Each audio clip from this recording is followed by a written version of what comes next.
the plague. In this long human history, human beings often fail facing infectious diseases until the emergence of vaccination. In the last 200 years, vaccination has played an irreplaceable role in reducing mortality and increasing the average life expectancy. The development of each new vaccine represents a great victory for humans in the fighting against infectious diseases. Sinovac has never stopped to provide the vaccines to eliminate such diseases.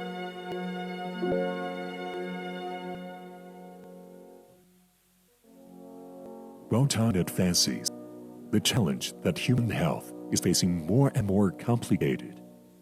When many diseases have not been completely defeated for many years, no matter it's SARS, avian influenza, and foot-mouth disease, or H1N1 influenza and COVID-19, the sudden appearance of these newly emerged diseases has sounded the alarm to human society again and again.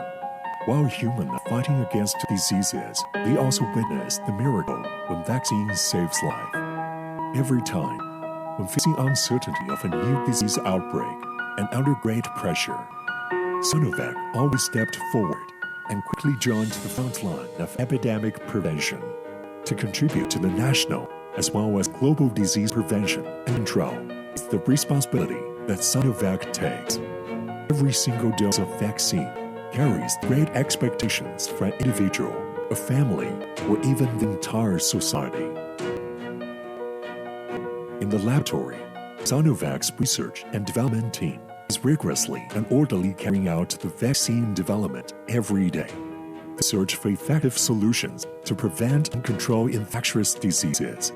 In the production plant, production process in compliance to international standard and quality control system that covers the entire life cycle of a vaccine.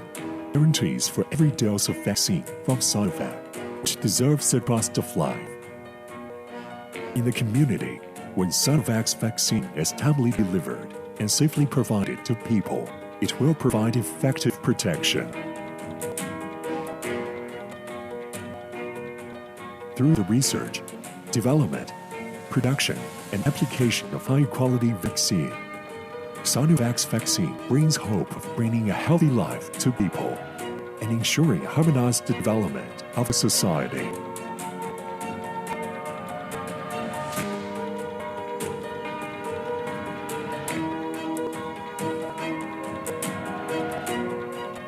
Today, Sinovac's vaccines are providing effective protection against infectious diseases around the globe. But looking into the future, Sinovac will make its best efforts to ensure the accessibility and affordability of human vaccines worldwide. Sinovac aims to provide more and more high-quality products. Sinovac allows more and more people to benefit from using vaccines.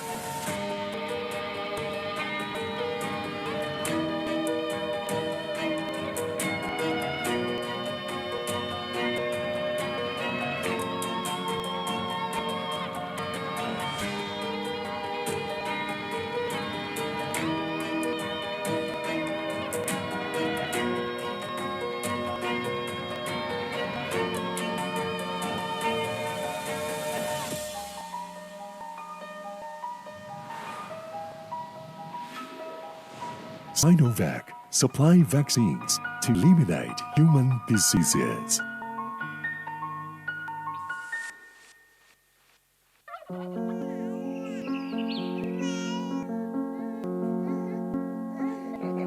Human civilization travels through the plague. In this long human history, human beings often fail when facing infectious diseases until the emergence of vaccination. In the last 200 years, vaccination has played an irreplaceable role in reducing mortality and increasing the average life expectancy.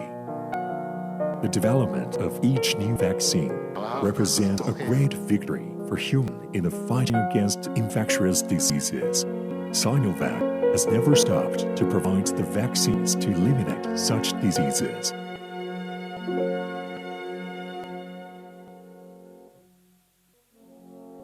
Worldwide advances, the challenge that human health is facing more and more complicated, where many diseases have not been completely defeated for many years.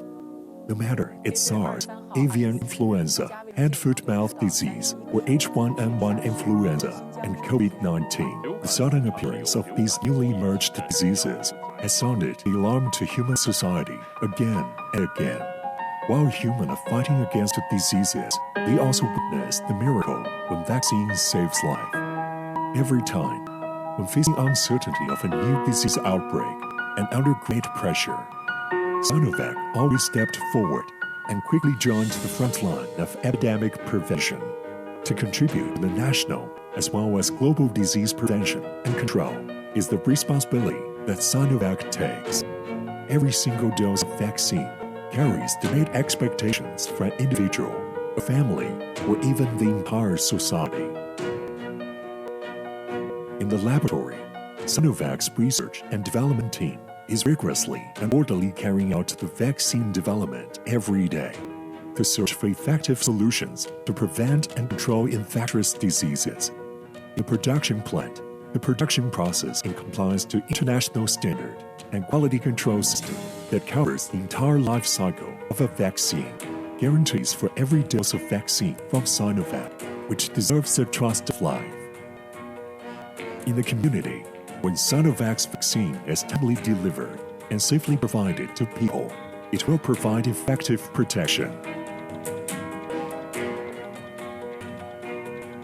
Through the research, development, production, and application of high-quality vaccine, Sinovac's vaccine brings hope of bringing a healthy life to people and ensuring a harmonized development of the society.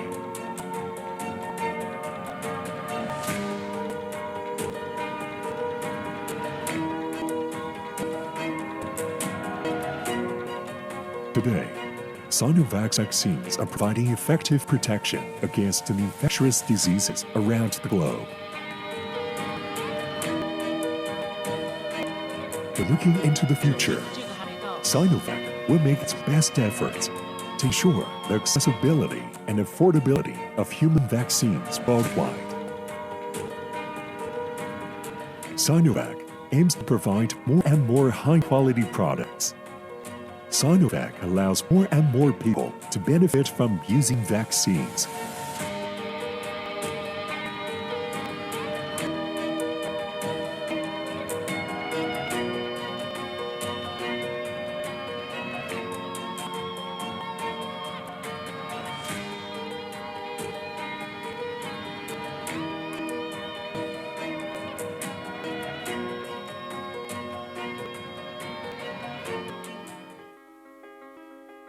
In January 2020, Sinovac initiated the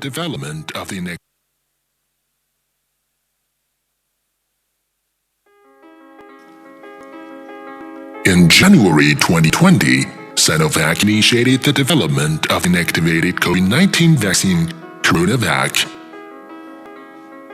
and started phase 1 and 2 clinical trials in China in April. At the same time, Sinovac promptly began establishing the vaccine production line, which has accepted GMP inspections from WHO and countries such as China, Brazil, Chile, and Indonesia. The annual production capacity of CoronaVac will reach 2 billion doses this year. In June 2020, CoronaVac became the first of its kind approved for emergency use in China, and in July, it was successfully deployed for emergency use for specific groups in China. Since July 2020, Phase 3 clinical trials for CoronaVac have been carried out in Brazil, Indonesia, Turkey, and Chile. On February 5, 2021, CoronaVac was granted conditional authorization for marketing in China. As of now, CoronaVac has been approved for use in dozens of countries and regions.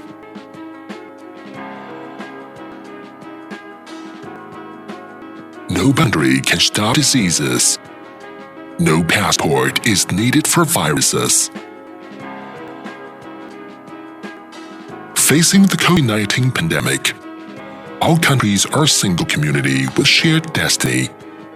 Let's unite and cooperate to make greater contributions to global control and prevention of the COVID-19 pandemic and to the accessibility and affordability of COVID-19 vaccines across the world.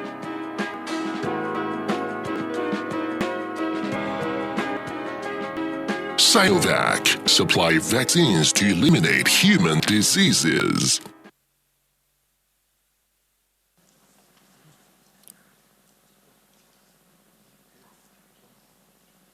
Good evening, Your Excellency, distinguished guests, ladies and gentlemen, good day. I am Helen Yang from Sinovac. It is my great honor to welcome all of you to joining us today for this international conference on Phase 3 efficacy studies of CoronaVac, Sinovac's COVID-19 vaccine, as well as the vaccine rollout experience sharing. The name of today's event is Co-Benefits, meaning we will go together with co-benefits. We aim to build the community with common health for mankind, because the partnership and science are the key to bring the world back to normal. The year 2020 is a year like none of the other in our history. It took us just 374 days since we announced to commence development of COVID-19 vaccine to the time when we received conditional marketing authorization. Thanks to all scientists and partners, we move at such extraordinary speed while always maintaining the highest standard on the quality and safety of our products and services. Today, we would like to build a platform for countries to exchange their experience of vaccination, because we can only rely on the joint efforts from all of you to make the real change. For this conference, we invited the principal investigators of Phase 3 efficacy studies on our COVID-19 vaccine, CoronaVac, to present their studies and results. We also invite experts from China, Turkey, and Chile to share their immunization strategy and execution. Scientists, experts, partners, friends from over 40 countries and all provinces in China, as well as international organizations, together with Sinovac's scientific advisory board members and Sinovac leadership team, are all participating into this virtual conference today to witness this great achievement made on science and partnership. And with this, I would like to invite the Chairman, President, and CEO to give his remarks. Mr. Yin, please. 尊敬的各位来宾， Distinguished guests, experts, friends, ladies and gentlemen, good evening. My grand welcome to all of you for this international conference on Phase 3 clinical studies of CoronaVac, Sinovac's COVID-19 vaccine and vaccination campaign experience sharing, organized by the Sinovac. And with all the efforts of the partners, with more than 1 year of diligent work and cooperation, we achieved one milestone after another. Today, we gather here on this virtual webinar to report the research result. I'm convinced that all the countries are all looking forward to the academic research result as I do.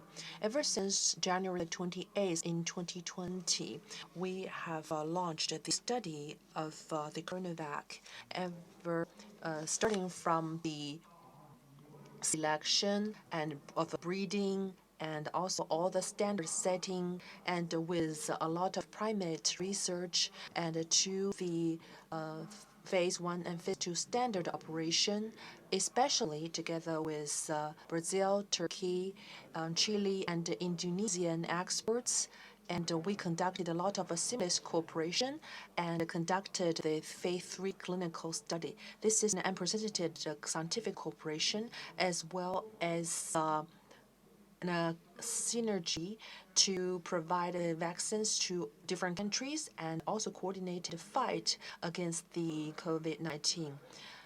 Up to now, the CoronaVac has got the special application, EUAs, as well as the permit with conditional permits in more than 30 countries, and we've seen protection to those high-risk population, and also more than 70 million times of injections have made. The efficacy and also the safety have been tested in different corners of the world, and we've been dedicated into the improvement of a production capacity, and CoronaVac's production capacity will reach to a even higher level. We're going to provide the vaccines to more countries and regions, and the utilization of the vaccine is just a start of the control of the epidemic. We're going to continue our investment into scientific research to continue to support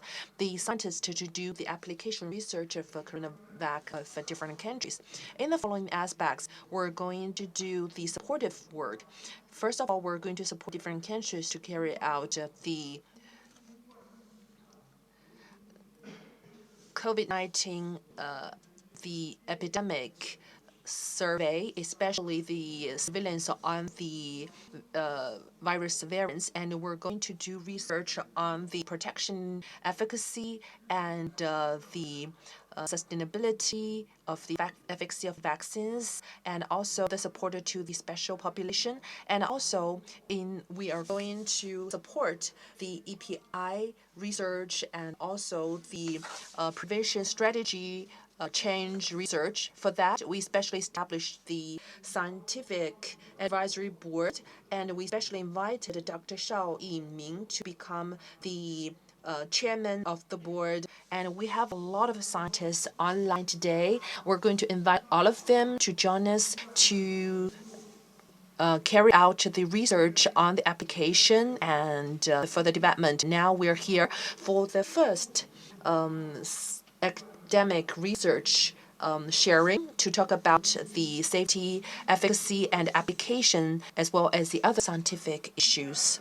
We look forward to the academic communications, and we hope that all these scientists are going to have sufficient communication to have more sparkles of scientific minds. And this is only a start. We look forward to the second, third, and even more academic exchanges in the future. Here, I'd like to wish this conference a complete success. Thank you.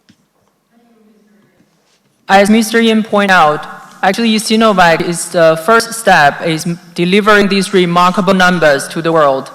We are still making harder in order to expand our capability to provide the research and supply of the products. But we all know that actually the research is still ongoing.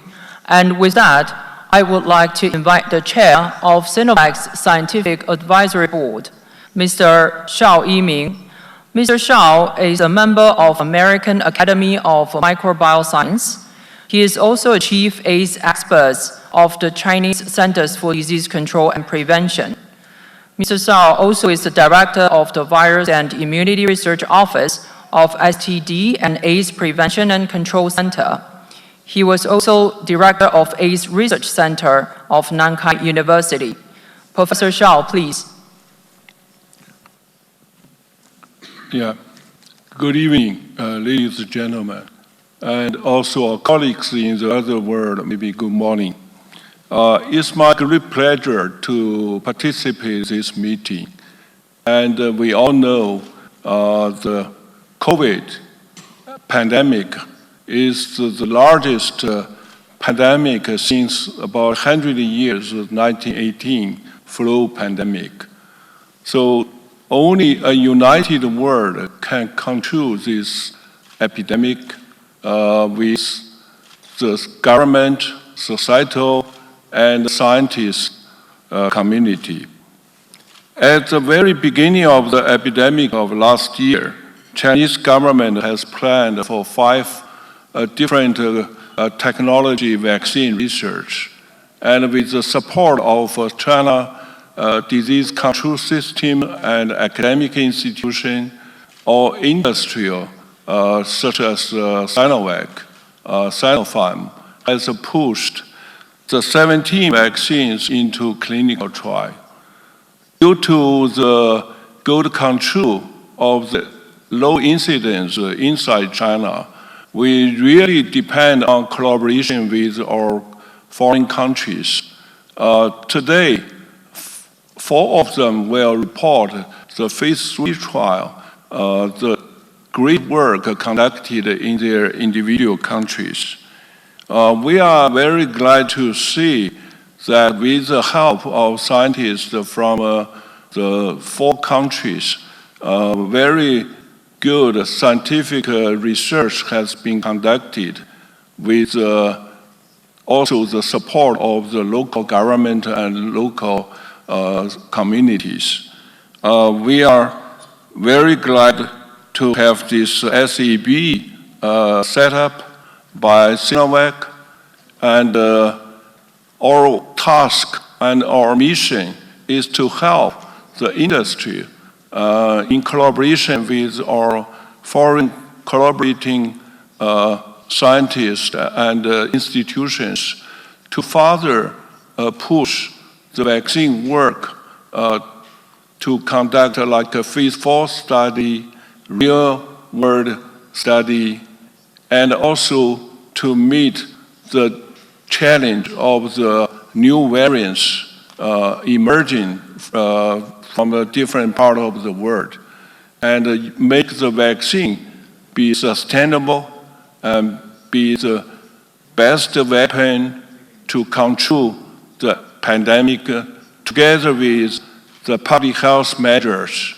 and to end this pandemic with a united world. Thank you for your attention. Thank you, Professor Shaw. And my name is Wei-Ning Ming. I'm a Vice President of Sinovac Life Science, and currently I'm coordinating all the phase 3 studies for CoronaVac in different countries. And so today I will be the host for the next sections. So firstly, I would like to invite Dr. Palacios to present data from Brazil. Dr. Ricardo Palacios is the medical director of Institute of Butantan. Butantan is our strategic partner in South America. And Dr. Palacios obtained PhD in infectious disease from University of São Paulo. He worked as a coordinator of CIDMI and a clinical research unit, and collaborated with WHO in tropical disease and vaccine research programs. He is currently medical director of clinical research at Institute of Butantan, leading the clinical development of new vaccines for different diseases such as dengue, chikungunya, influenza, and COVID-19. So now let's welcome Dr. Ricardo. Yeah, please, Dr. Ricardo, you have 30 minutes, please.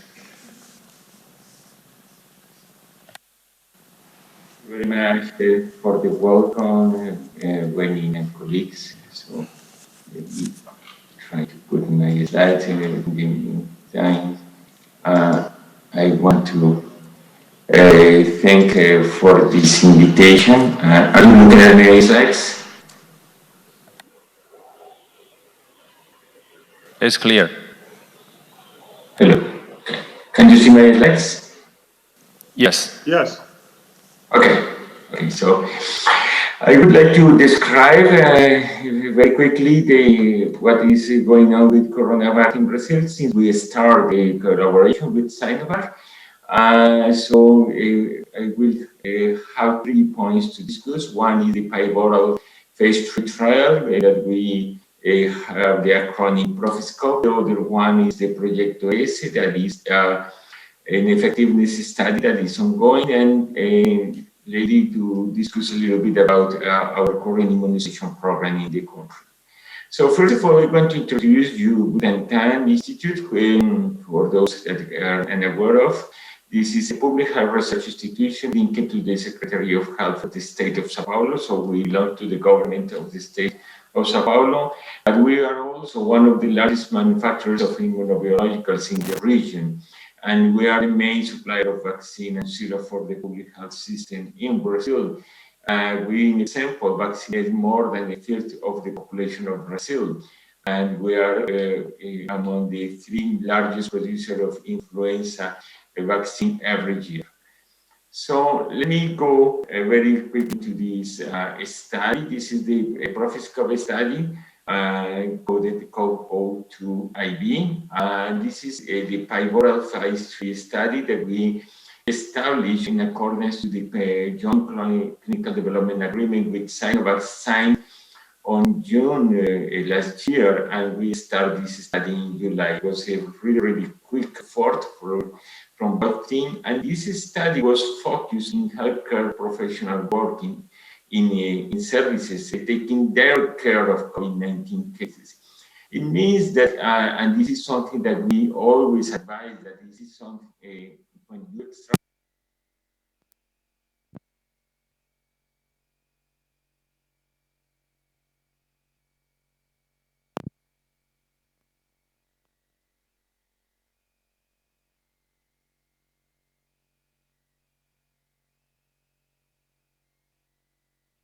the population, this is a really highly exposed population. And it is also a characteristic of this population. They work with COVID-19 cases, so they know how to recognize a case. And that is one of the characteristics because they are aware to detect in themselves even the mildest case. The vaccination was stated in a 1-to-1 ratio, as most of the phase 3 clinical trials developed for all manufacturers. And our primary efficacy objective was the virological diagnosis of symptomatic case 2 weeks after the second dose. And this is also an important point to notice. We are talking about disease. We are not talking about infection, as most of the manufacturers in these pivotal studies. Also, we take a look on the primary safety objective following the adverse reactions in the first week of each vaccination. And there are also some secondary objectives that I want to underscore. One is the protection against severe diseases, so using scoring to detect the severity of disease, and also as a safety measure to assess any evidence of vaccine-enhanced disease that is a concern in general in any new vaccine, and also safety up to 28 days. So this is also a characteristic of this protocol. We actually have only one amendment along the protocol to the obtention of the primary analysis. This is kind of unusual in those phase 3 trials of COVID-19 vaccine that has been disclosed so far. And that is the difference between the one version to the other is mainly because we enlarged the number of participants due to two reasons. At the beginning, we exclude participants with a history of previous SARS-CoV-2 infection, either by a serological test or by history. And also because in the new version, we were able to include elderly people as far as we obtained the results from the phase 1-2 trials in China on the elderly population. And also we changed the design to an endpoint driving protocol. So this is the calculation for this endpoint driving protocol. We have one interim analysis for futility. And so the details of that you can see in the protocol. We have published the protocol, so let me see. Here is it. So this is the publication of the protocol. It's in the journal trial. So who wants to see more details about what is protocol about, please go ahead and take a look in the trials. This is an appendix to this article. The full protocol is available since October. So the definition of COVID-19 for this trial was very, very wide. We take any symptom with 2 or more days to trigger the PCR for SARS-CoV-2 detection. So even if a person has only a headache for 2 days, it could be enough for having the SARS-CoV-2 PCR. And the reason why is because this population is the healthcare worker population. So we need to be aware that they don't have anybody that can be with a mild disease, because they are at risk by themselves and also at risk of infecting somebody else around. So this is really important, and that is the reason because we lower the bar to even the mildest cases. We take all the samples were taken by respiratory swabs and in certified labs or in our central lab here at Bhutan. We also take a lot of attention to the events of special interest. There is a list that was created by the Brackton Collaboration Group, and we follow it very carefully, all the cases, to be aware that we will not have any problem in terms of these special events of interest. So here are the results. So let me show you very quickly the baseline characteristic of this population.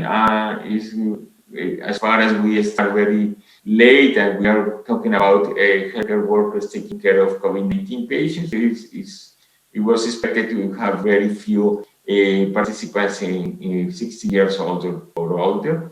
Normally we have more than 600, so we can draw some conclusion in terms of safety that were very valuable. We also have most of the participants are female. That is also representing the demographics of our healthcare worker population, and they identify themselves as white, knowing that in Latin America this is not absolutely true. This is just the color of the skin, but it doesn't mean that it's actually the genetic background.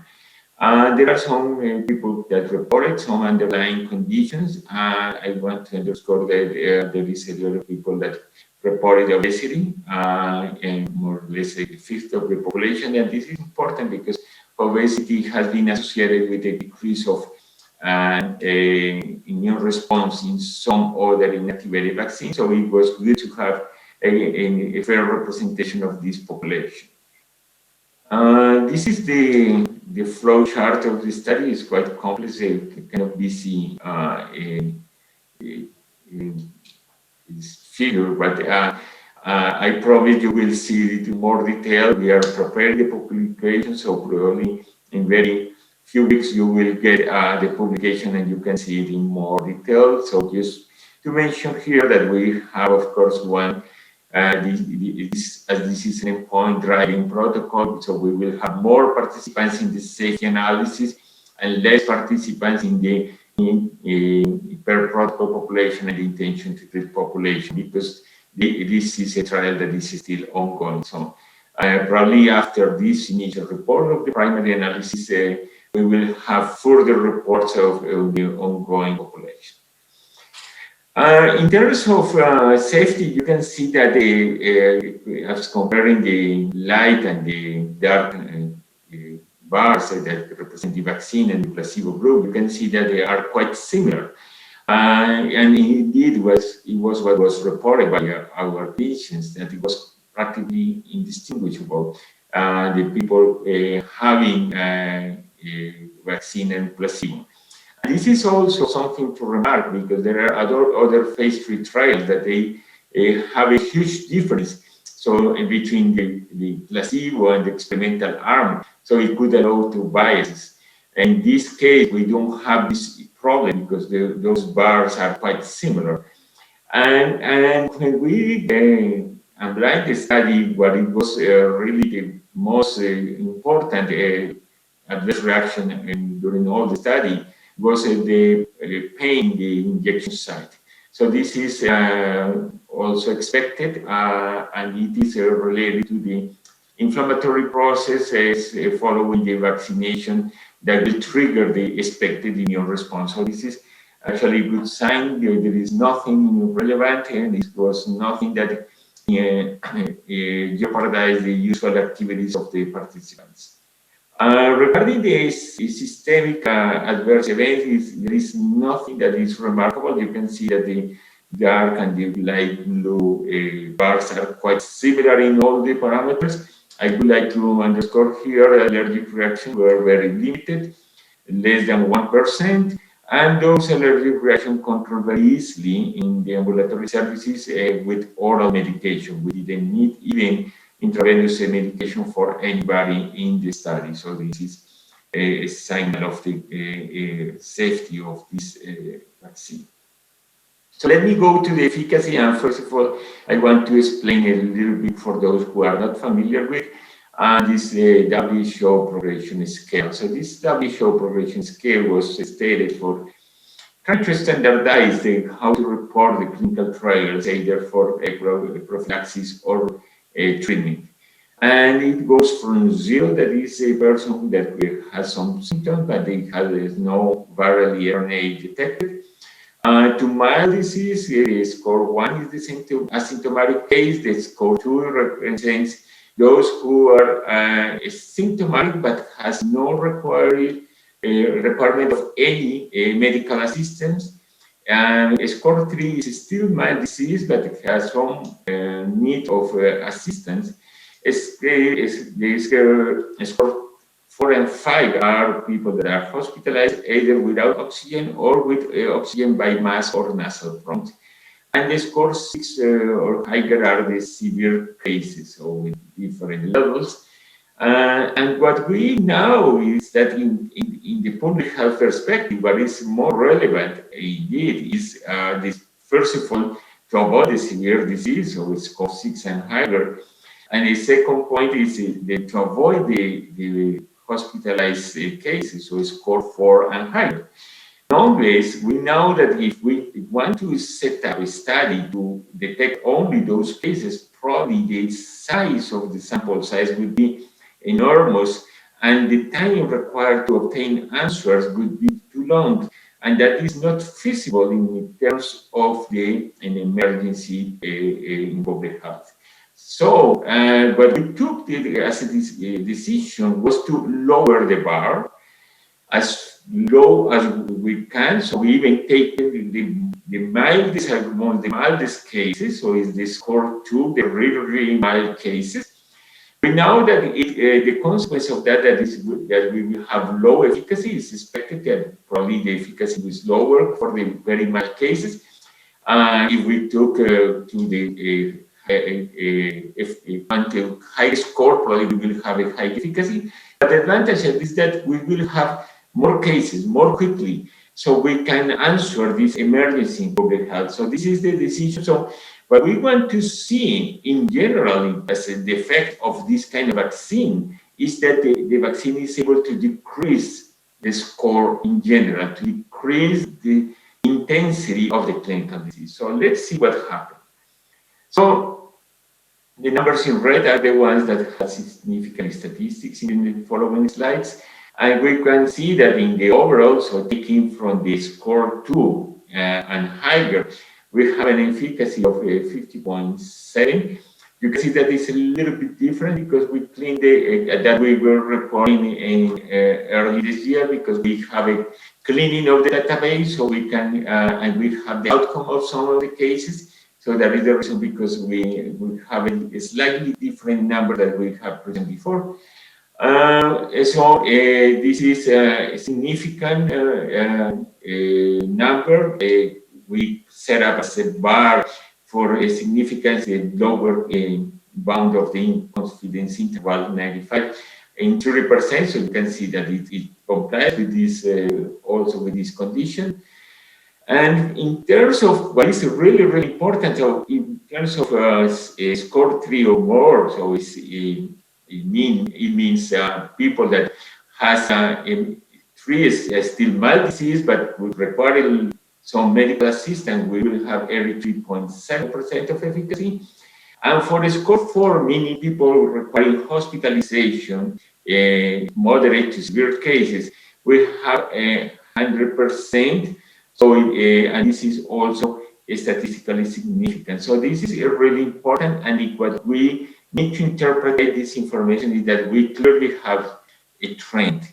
So this is a trend that the vaccine is really accomplishing this effect of decreasing the intensity of clinical disease. That is the effect that we are looking for. So it is really a success that we see that it is a stage of having more efficacy according to the highest score is actually has a logical explanation, is scientifically sound, and it makes us very, very happy because we really prove the efficacy of the vaccine.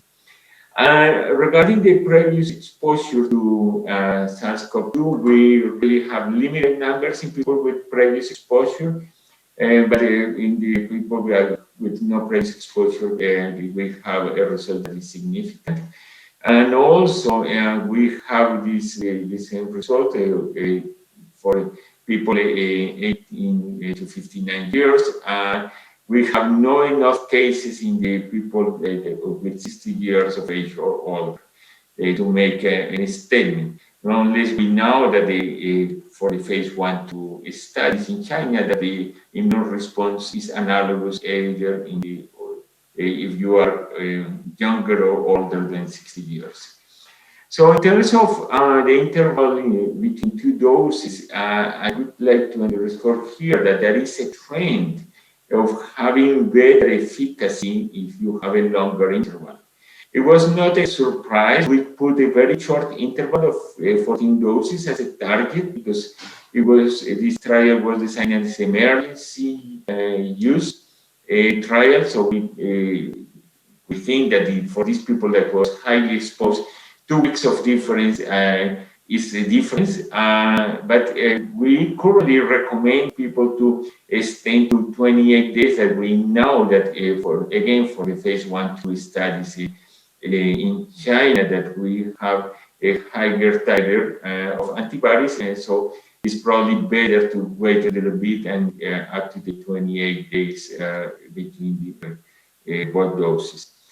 And regarding underlying disease, there is one that I want to underscore. As I mentioned, we have some concerns about how would be the vaccine, how is the behavior of the vaccine regarding obesity.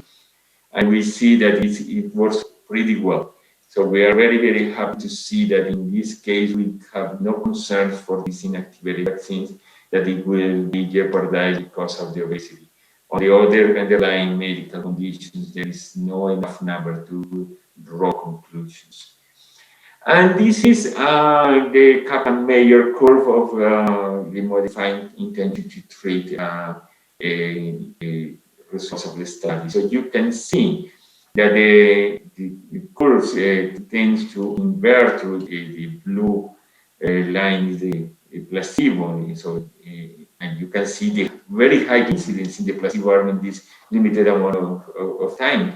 And the red one is the vaccine. And you can see that close to the second week, there is a trend to change. So it might be some effect of the first dose. Unfortunately, as far as most of the participants took the vaccine, about that time we cannot draw more conclusions about what would be the effect of the first dose after the second week, but it tends to be that probably there is something that is happening at this time.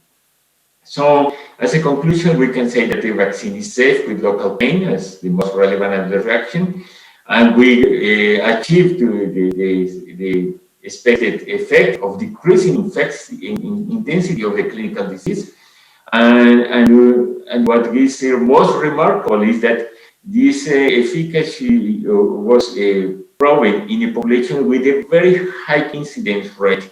So what we expect is that the people with a lower incidence, with a lower exposure in the community, the efficacy would be far higher. And we can also assume that there is some degree of efficacy after 2 weeks after the first dose, and take this information in account because we will took this information later. But we emphasize that the full dose regimen is required to get the expected protection. And we also noticed that probably a longer interval, as what we have authorized in Brazil, these 28 days, might provide some additional benefits. And of course, we will need more effectiveness study and real-world evidence to learn more about this vaccine. But this information was good enough to allow us to the use of the vaccine and emergency use worldwide. So I want to thank all the team that was part in beginning with the participants. We have more than 12,000 participants, more than 700 staff, people from different teams, CROs, our partners, Sinovac and other partners, SNB, the Research Ethics Committee, our regulatory agency, and Visa, our central coordination team, and the funding was from Fundação Butantan and FAPESP, our local Brazilian funders. So this trial allowed us to do something that was really, really amazing. So if somebody told me that two years earlier that it could be possible, I would say, no, that's not possible, but we made it. So the difference between these two pictures is 180 days. So this is the features between the first participant in the phase 3 study and the first person vaccinated in the by the emergency use authorization in Brazil. So this is absolutely remarkable. And we know that the results of these trials not only allow people in Brazil to get access to the vaccine, but also in several dozens of other countries. And we are very proud to contribute to this vaccine in this way. So we can say that, and I have to say that in public in front of my friends of Sinovac. This vaccine is not only from China. This is a vaccine also from Brazil. This is a vaccine from the world. So let me go for the next question that we want to know about the effectiveness of the vaccine. So we set up another project that we call Project Essay. And this is a project that we want to assess what is the impact of the COVID-19 vaccine on a population. So we want to set up a stepwise clinical trial in order to see what would be the protection of the vaccine in terms of public health. So we select this small municipality in the state of Sao Paulo. It's about 45,000 inhabitants per population. It's called Serrana. And Serrana, we started work since September in enhancing the surveillance of COVID-19 cases in this municipality. And we established a census of the municipality to determine the cluster. So this is using the social dynamic of the municipality to determine the clusters. So we present this study to the community. The community really was enthusiastic to be part of this study. And we set up the vaccination according to the cluster groups. And we are following the incidence of adverse reaction and incident cases. So this is the puzzle that we built up out of the map of the clusters. And we have 25 clusters in this municipality that they are related to the social dynamic of this population. And we put these 25 clusters in 4 different groups. They are represented by the colors. So we start the vaccination according to the group. So this is very quickly the timeline of the study. So we start the study in the 6th epic week of this year. And we are following this schedule. So each group, each color start at each week. So we currently are in we finished the vaccination of the first dose of all the 4 groups. And I have a very good news to share in this way that the acceptability of the vaccine is enormous. So we have a 97% of acceptability of the vaccine. The people really, really want it.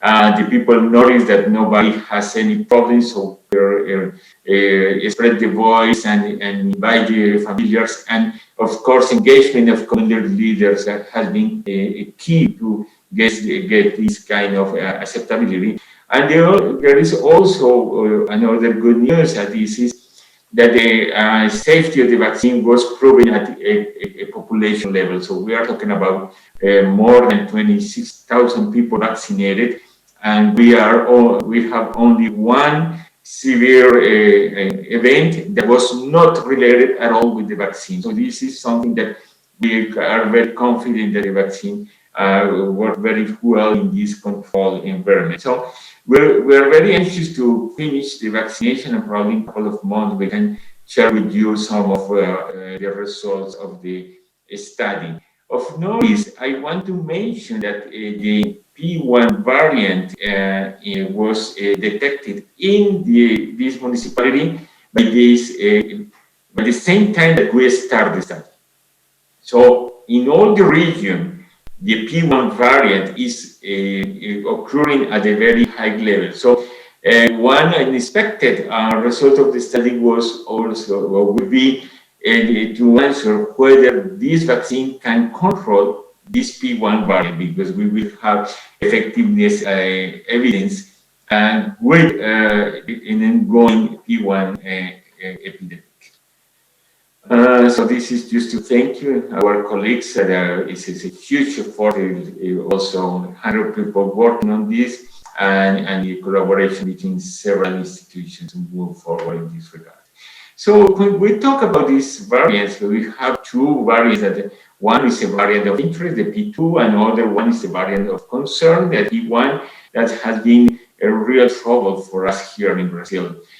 We have some news. Unfortunately, we have very, very preliminary results. So that's the reason because we cannot disclose more information. But in the wild-type neutralization assay, we saw that there is a very good result. These samples were collected before the emergence of the P1 and P2 variants.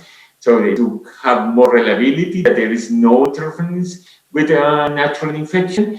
And what we have proven in this very preliminary results is that whenever the serum is neutralizing the parental strain, is also neutralizing the P1 and the P2 variant. And the magnitude of the immune response tends to be more or less the same. This is also something that more or less expected, because this kind of vaccine, when you have the whole virus inactivated, you create a polyclonal immune response that can be more resistant to any mutation. It should be a huge amount of mutation to decrease the magnitude of the immune response, or to interfere to jeopardize the neutralizing response. So this is some are very good news, but this is in the lab. What we need really is the real world evidence. So, but we have some report of decreasing incidence in the age group that were already vaccinated, and other groups in the same area with P1 circulation, apparently they didn't have this decreased incidence. So let's look at one example. This is the city of Sao Paulo. So just to show you what is going on, in Brazil, most of the vaccine that is distributed in the country is more than 4/5 of the vaccine distributed in the country is CoronaVac, and the remaining ones are from Oxford. And we have a limited amount of people with the first dose and the second dose. That is the reason, because we will not have huge effects, so we will have a really a huge increase of the disease at this moment in Brazil, as probably you have learned from the news. And the effect of the vaccine is very limited, because Brazil is a huge country, so having enough vaccine for everybody is difficult, and the effect of this limited percentage of population that is vaccinated is also not good enough to be tested in the real world. So this is in general what we are aiming for March for the vaccination groups. And I will show you the example of the city of Sao Paulo. So you can see this is the evolution of the severe acute respiratory infections and in this year. And you can see that a huge increase is the effect of, in the first weeks, you can see the effect of the New Year and Christmas Eve. But in the second part, you can see the effect of the P1. So what we are seeing is that actually it's an ongoing increase, a very, very rapid increase with the P1. And in the lower part, you can see where the vaccination occurred for which age groups. So we started in February with 19 years old or older, then 20 of February 85 years old or older, 27 of February 80 years old or older. And you can see that the P1 is also increasing the number of infections even in the younger population, 20 to 59. But most of the population that is affected is 60 years or older in terms of these severe cases. That is our focus right now.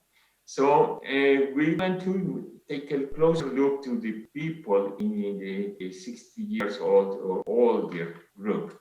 So you can see in here what is the behavior of this group. So in general, in most of the groups, you can see that there is an important increase. Probably the only one that has a different behavior is the 60 to 64 years old.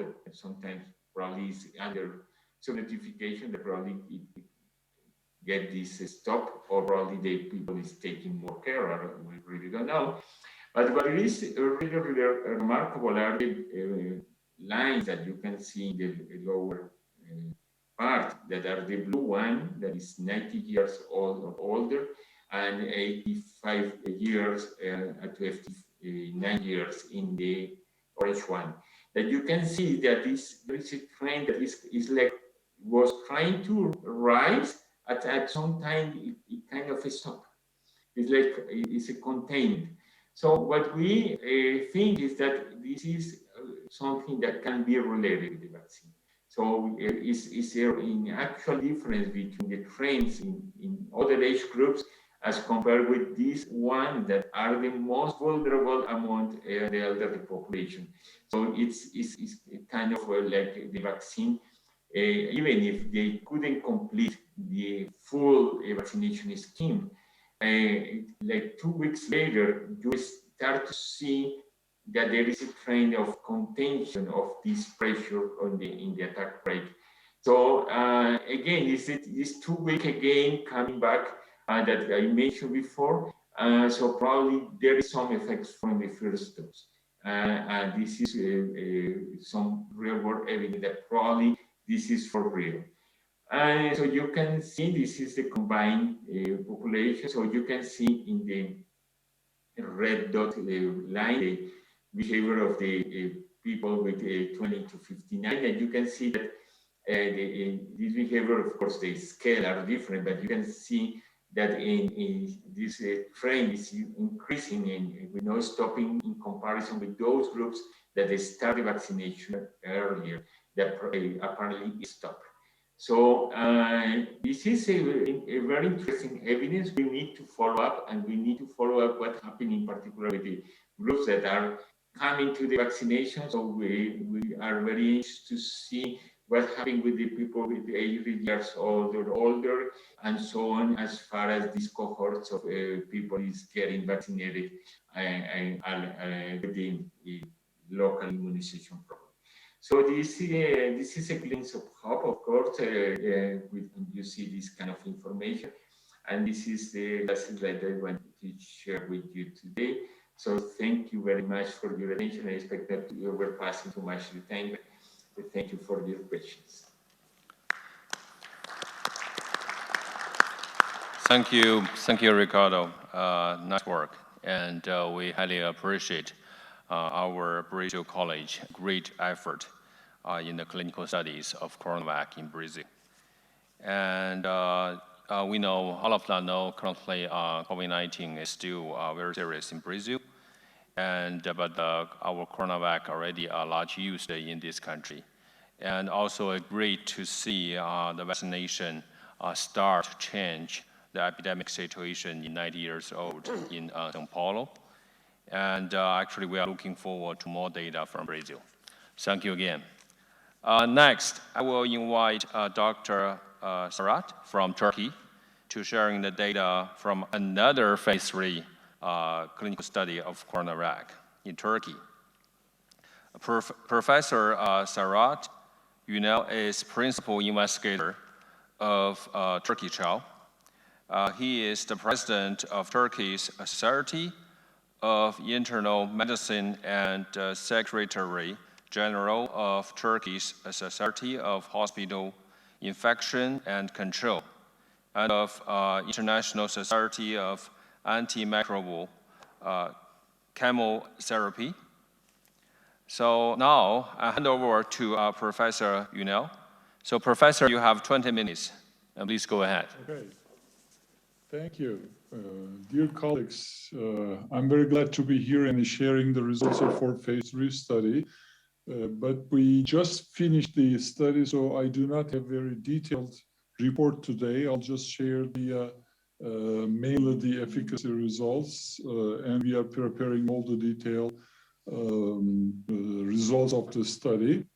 And it's very similar to what we heard by Dr. Palacios, and I thank him because he explained everything about the study. Actually, we followed almost the same thing. It is a multi-center, randomized, double-blind, placebo-controlled phase 3 clinical study.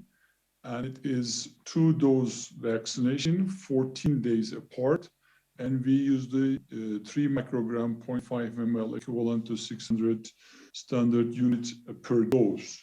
And at the middle of last June 2020, the representative of Sinovac here in Turkey had an agreement with the health institutes of Turkey to run a phase 3 study with the CoronaVac.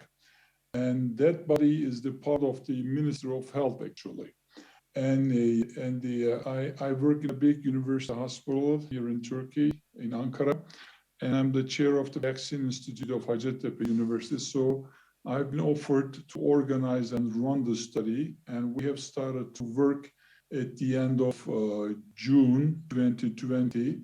And we have written down our own protocol, of course, by getting help by the company Sinovac. And according to the attack rate of coronavirus infection at those days, we have calculated that we need 13,000 volunteers, and the endpoint was the number of the symptomatic cases 14 days after the second dose, and the number for that is calculated to be 40. And we had 2 groups, actually 2 cohorts. One is the healthcare workers as a high-risk group. We planned to start with them, and we would follow them until 1,000 enrollment. And we have decided like that because we could follow those healthcare personnel in our hospitals carefully and closely in the perspective of the side effects, because it was the one of the first phase 3. So we had concerns about the side effects, decided to go to the healthcare workers first. It's called K1, and it would be a 1-to-1 ratio. And when an independent follow-up group, especially the side effect follow-up group, recognize or help and permits us that, yes, it's safe, then we will progress to the cohort 2 with the 2 vaccination and 1 placebo arm. And the case definition for the 2 days after the second dose, we were expecting to see at least 1 symptoms of corona infection that has been published before. at least for 2 days.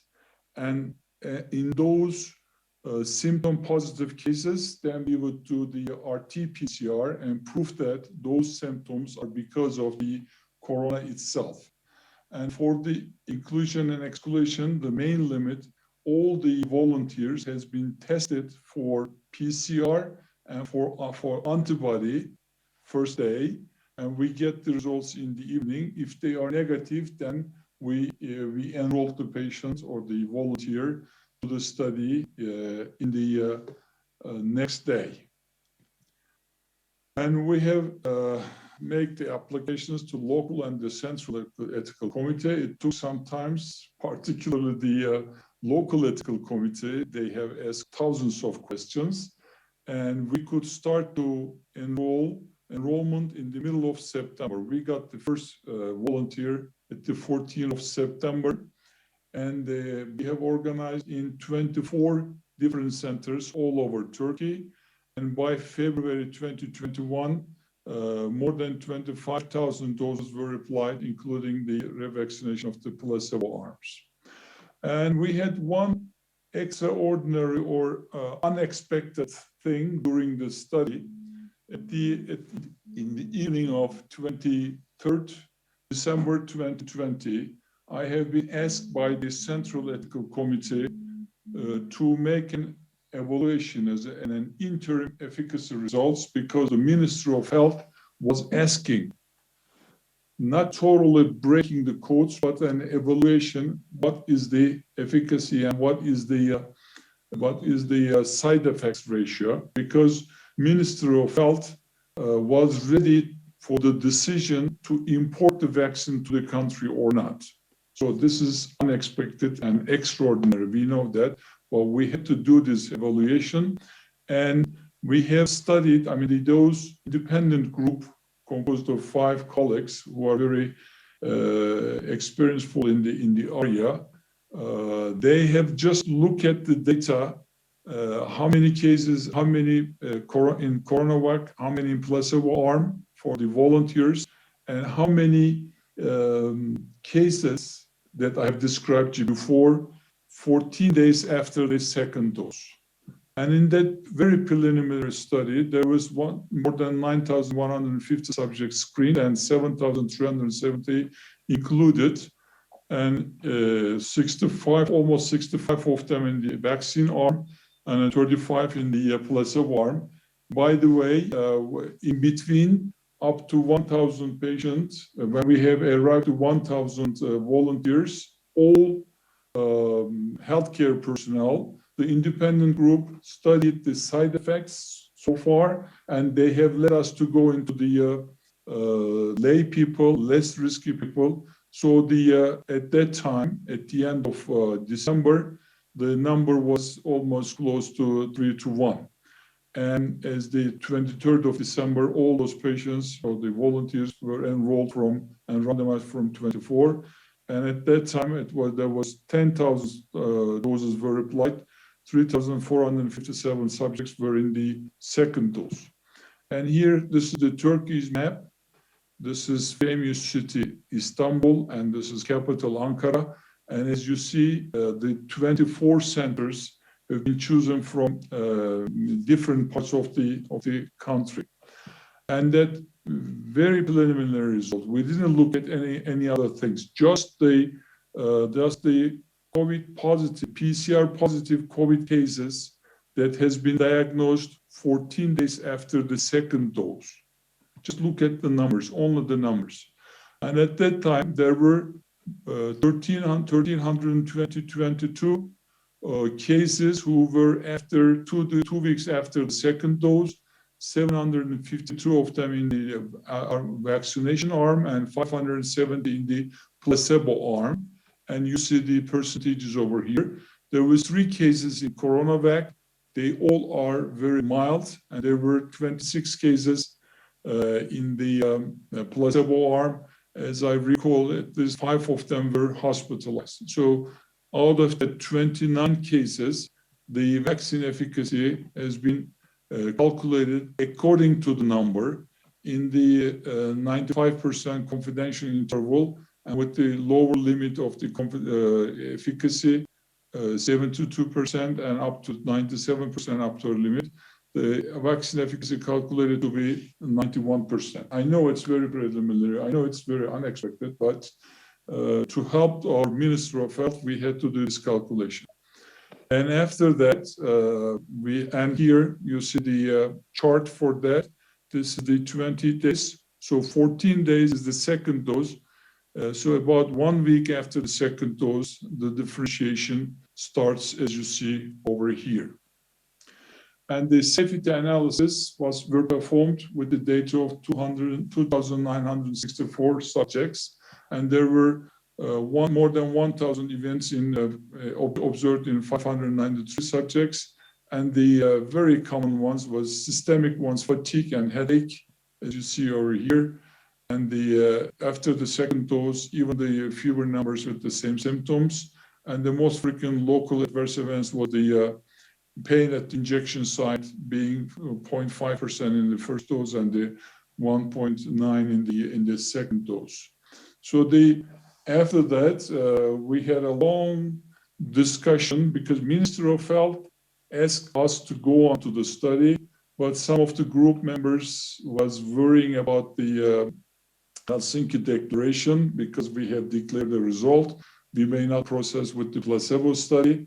And we write back to the Minister of Health, to the Central Ethical Committee, where we would like to stop. And when they have answered us back, and we stop the study, and we make the real code breaking. As you see the dates over here, unblinding for healthcare personnel was started on the 14th of January. And 14th of January is the day the government gave the emergency use of vaccination in the country and started to vaccinate the healthcare personnel. And unblinding was completed at the 22nd of February for the rest of the group.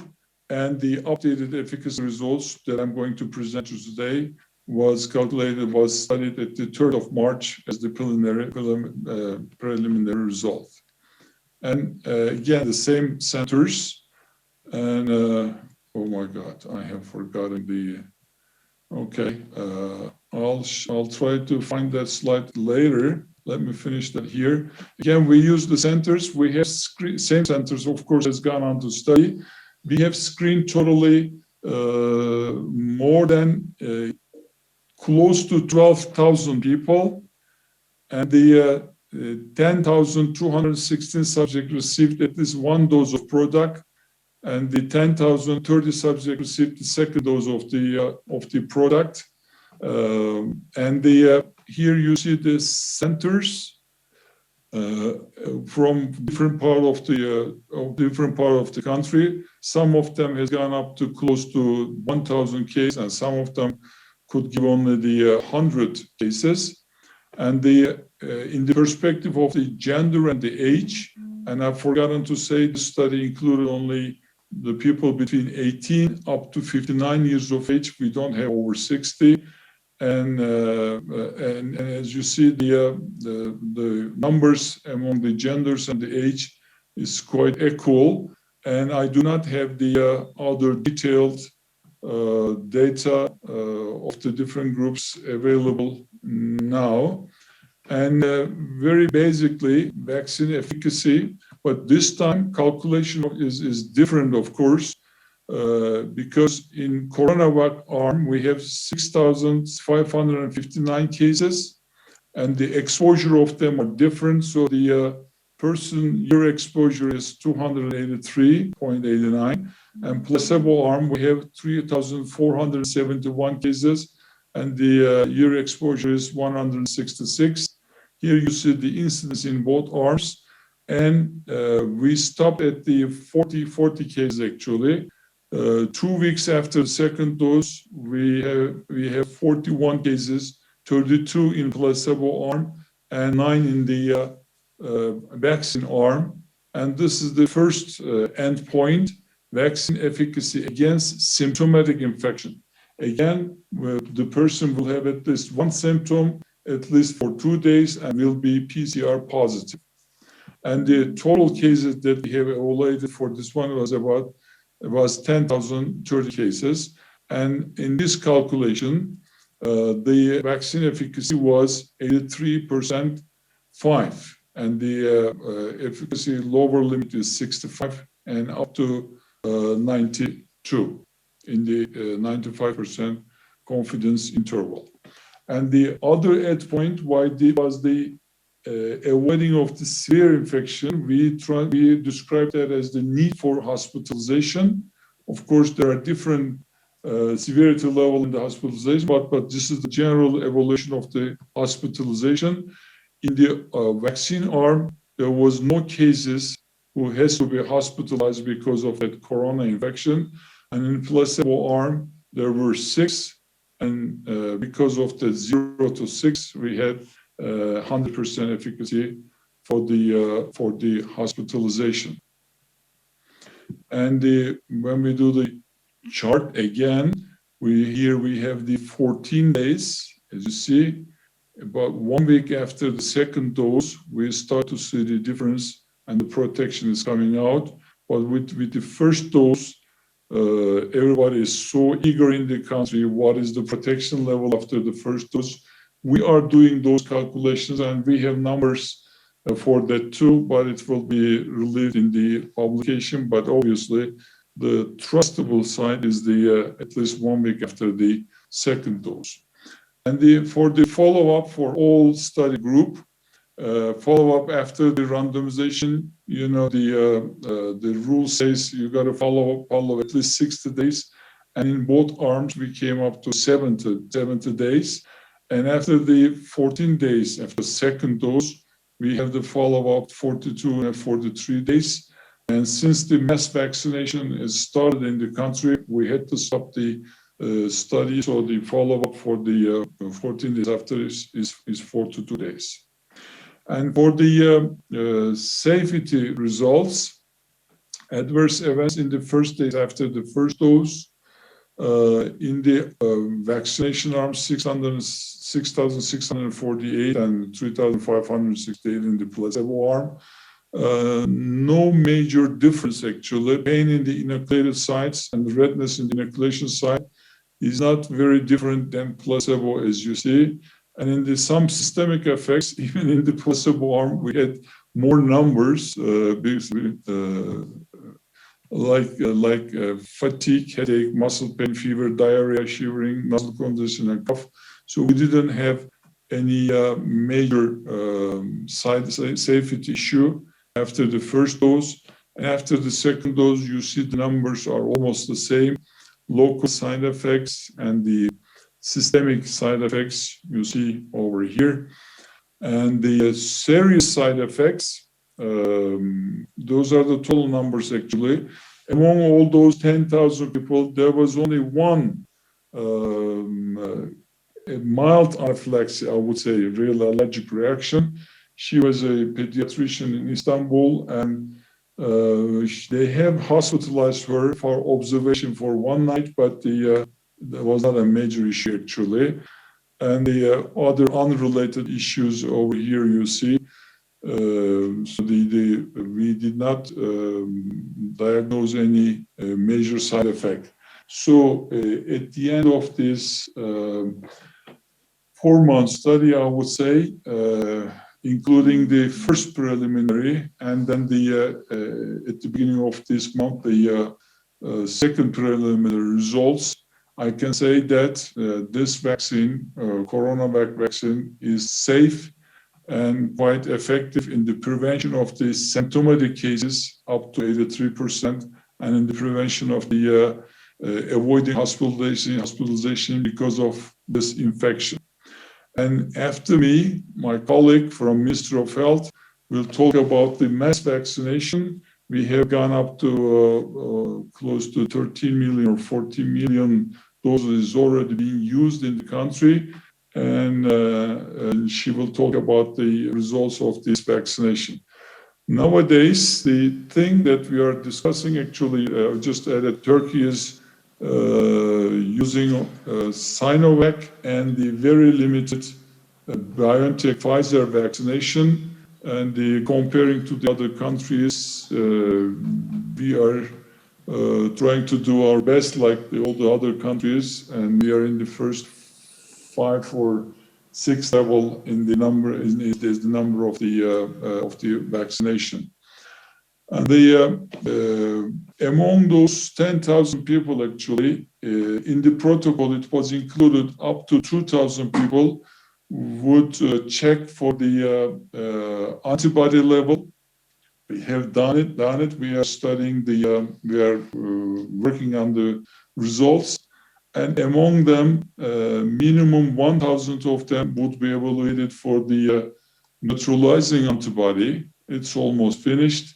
And again, among them, about 300 people, we plan to check for the existence of cellular immunity. Unfortunately, I do not have the clear data yet, finished data yet, but in the discussion, I can share some very preliminary results. And the other issue in the country we are discussing, and the effect of the variants, mutations, as Dr. Palacios says, in Turkey, during these days, possibly we are starting to the third attack, because in the last 1 month, the new cases number, daily new cases number is increased from 3,000 up to 20,000. And for the main reason for increase is the problem obeying of the rules, mask distance, and the hand hygiene, and the general rules that has been published by the Minister of Health, or the new, what we call British variant. It came up almost to 50 to 60% of all isolates. So it's definitely transmitting more, so increasing the number. And we had the chance to check the efficacy of 0-14 days vaccination, as we have done in our study, and in the country we have used 0-28 actually. I can explain in the question session why we have done so. And the sera of the people who had the disease, and comparing all those, we can say that this vaccine looks like protecting against the British variant as well. But we did not have chance to check it for the South Africa and the Brazilian variants yet. But thanks to God, they may be problematic. As you see over here, some of the vaccines were not effective against them. The number is not very high in the country yet, and I hope we will be able to keep it like that. So it is exactly 20 minutes. I'll stop here. Thank you very much for your attention, and I'll be very happy to answer any question you may have. Thank you.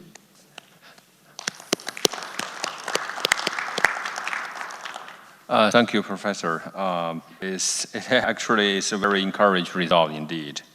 Well, unfortunately, because the limitation of time, we did not set up the Q&A section after each speech.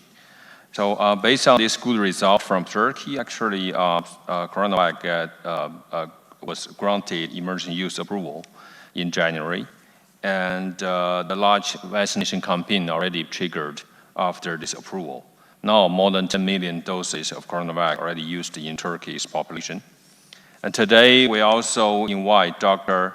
Berrak from Ministry of Health of Turkey to sharing some vaccination campaign data with us. Dr.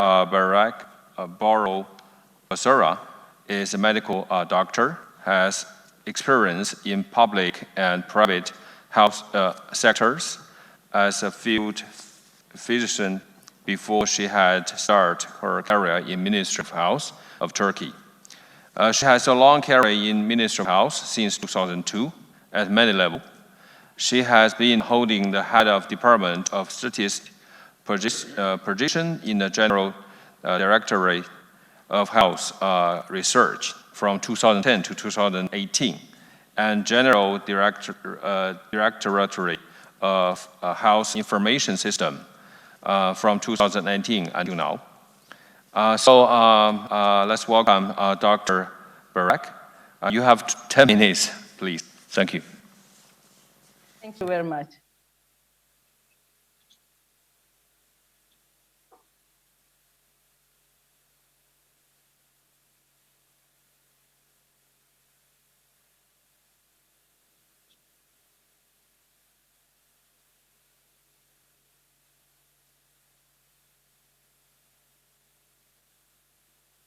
Okay.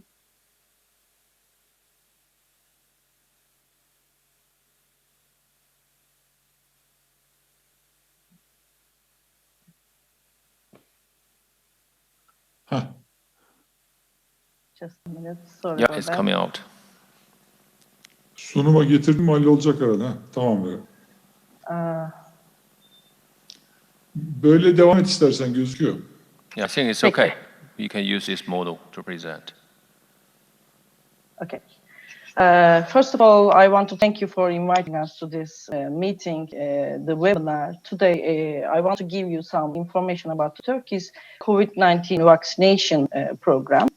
This is the presentation plan. I will give you some information about the priority groups of Turkey and how we make an appointment and what is the vaccine mobile system. And also I will give you some statistics. Today, the vaccination program and the development of vaccines are very important, and also it is the key focus for the ministries to respond to the pandemic. Our ministry and also the science board determined the order of groups to receive the COVID-19 vaccine by evaluating the risk of exposure and the risk of having the disease with the severe courses, risk of transmitting the disease, and the negative impact of the disease on the functioning of social life. This is the list of vaccination group in Turkey. In the first stage, we have healthcare workers and also students in the faculty, medical faculty, and also the social care workers and residents at the elderly care homes, rehabilitation centers. And also in the third part, we have 65 and older people. The vaccination has been completed in stage 1 group. And also in the stage 2, we have frontline essential workers. Still vaccination is going on in this stage. And also we have stage 3 and 4 individuals with chronic disease and other groups below 49. I would like to briefly talk about the appointment system in Turkey. The person can check the priority group status from the e-Pulse, let's say in English, account by the text message. e-Pulse is a personal health record system. You can see all the health information and access your medical history. In case of being among the priority group, appointments can be made from the family doctors or all hospitals. In the health institution, the person is registered with the Aşıla application. Aşıla means vaccinate in Turkish. It is the mobile information system used while administering the COVID-19 vaccine. In the Aşıla, we have QR code camera. It is the camera of the phone. QR code of the vaccine is read by the mobile phone, so we can check the cold chain of the vaccine. We have a very QR code-based cold chain quality system. It's a vaccine tracking system, and we can check the temperature and stock level of the vaccine in each level. After the vaccine is ready for the vaccination, the local location, place, and the method of application of the vaccines are recorded in the system. And if the QR code is say that it's safe, the vaccination is applied. If it's not, system warns you. After the vaccination, all details of the vaccine sent via text message and can be seen also in the e-Pulse account. So You can have the vaccine card both in Turkish and in English, and can be downloaded and can be used while going to the other countries. I will give you some statistics about the national COVID-19 vaccination program, and also I will give you some international comparisons. This is the data till 18th of March, but today it is almost 13.5 million. Unfortunately, it's 12.3 million because we have to give the presentation till Friday. That's why it's a little bit lower than the real number. And the number of doses are divided by the risk groups. The people who have received at least one dose, it is almost 8 million, and fully vaccinated people is almost 4.4 million. Here in this graph, you can see the people who received at least one dose by age groups. As you can see, it is above the 60 and over ages. We have more vaccinated people than below 60.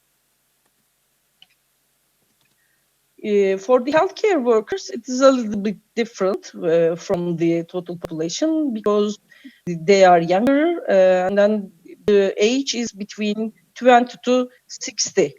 And this is the social care workers, residents at the elderly care homes, and people with the special needs. The age is distributed in all groups. And this is the number of 65 and over people and their partners who receive at least one dose, because in this group people were visited at their homes, and those living at the home and taking care of these people were also vaccinated, even though they were not included in that group. That's why we have under 60, we have a little bit vaccinated people. This is the total number of vaccination doses administered by time. As Dr. Serhat Ünal said that the interval between the first dose and the second dose is 28 days. So you can see after the 28 days, the second dose are also started. The distribution of adverse effects is very similar with the clinical trials. These data are coming from hospitals and doctors reported as vaccine-related. The fatigue that affects daily life is the first in line, and the headache also in the very similar frequency. Acute allergic reactions, gastrointestinal system symptoms, and the fever are also the adverse effects. I will put the diarrhea, although it is in the gastrointestinal system symptoms, because it seems higher. That's why we put them. We put it in the graph separately. But when we add to the 10%, it will become the first line.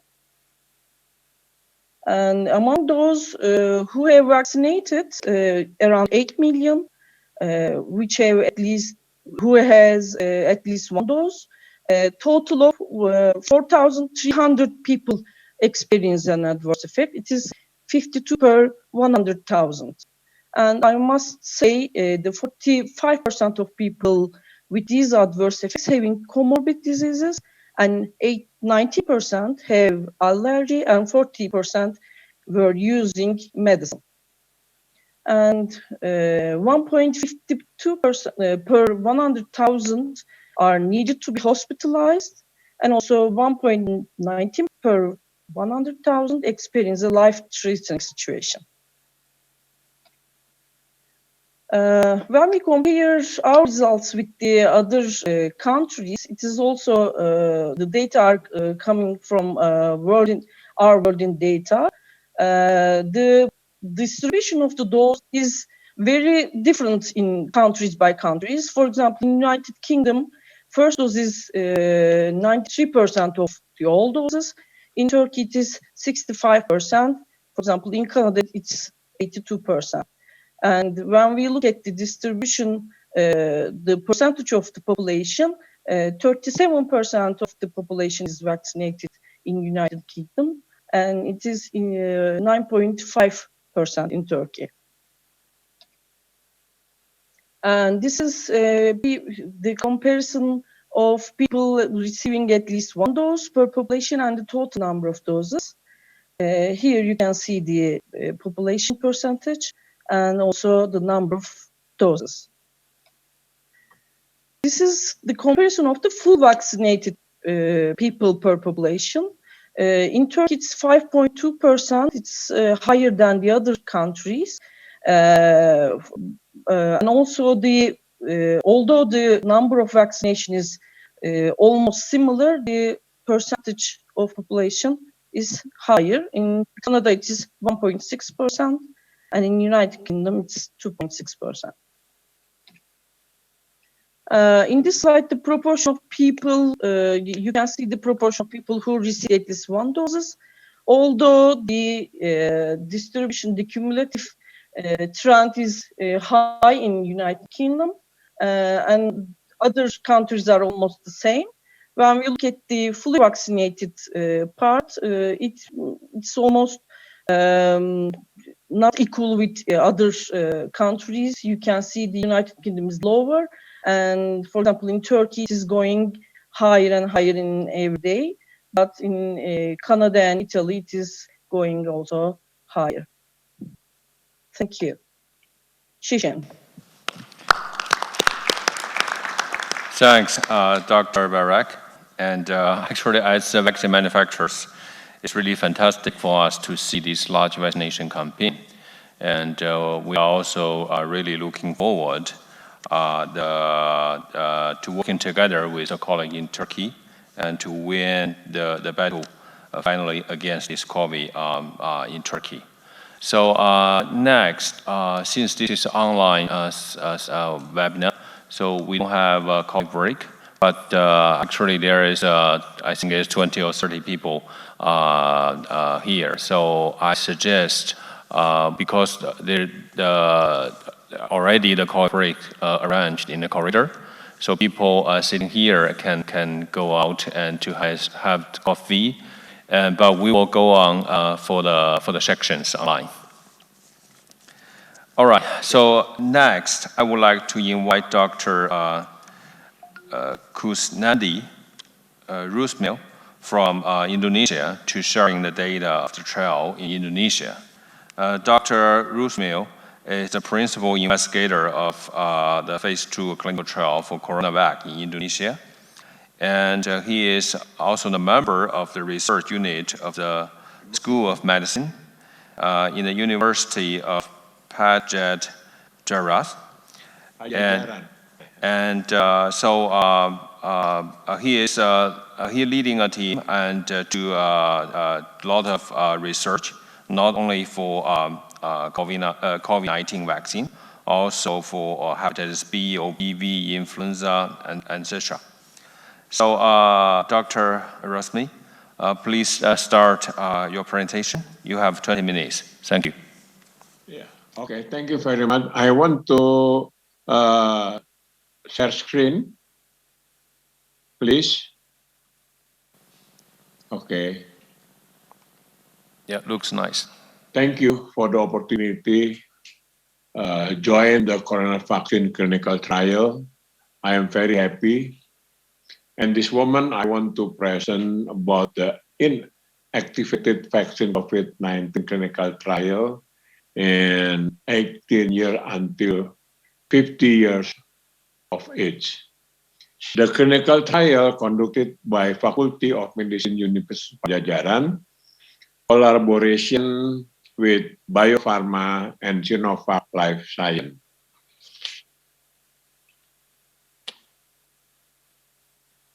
Yeah. This is phase 3, observed blind randomized clinical trial for the inactivated vaccine And this is a preliminary result.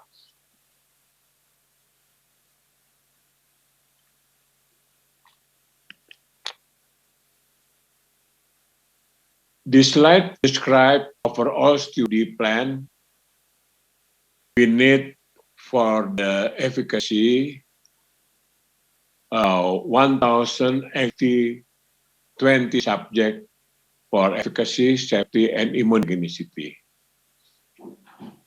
For the efficacy, we divide two group vaccine group, and the vaccine group were divided three groups for batch consistency. We saw that the batch consistency, lot 1, lot 2, lot 3, and the next. These slides describe overall study and plan.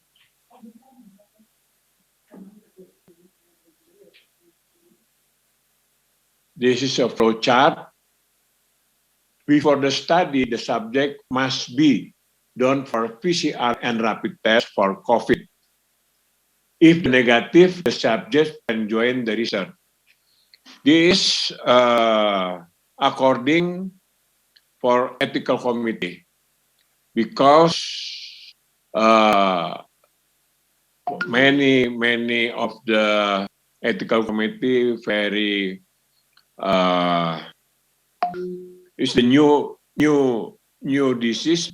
She is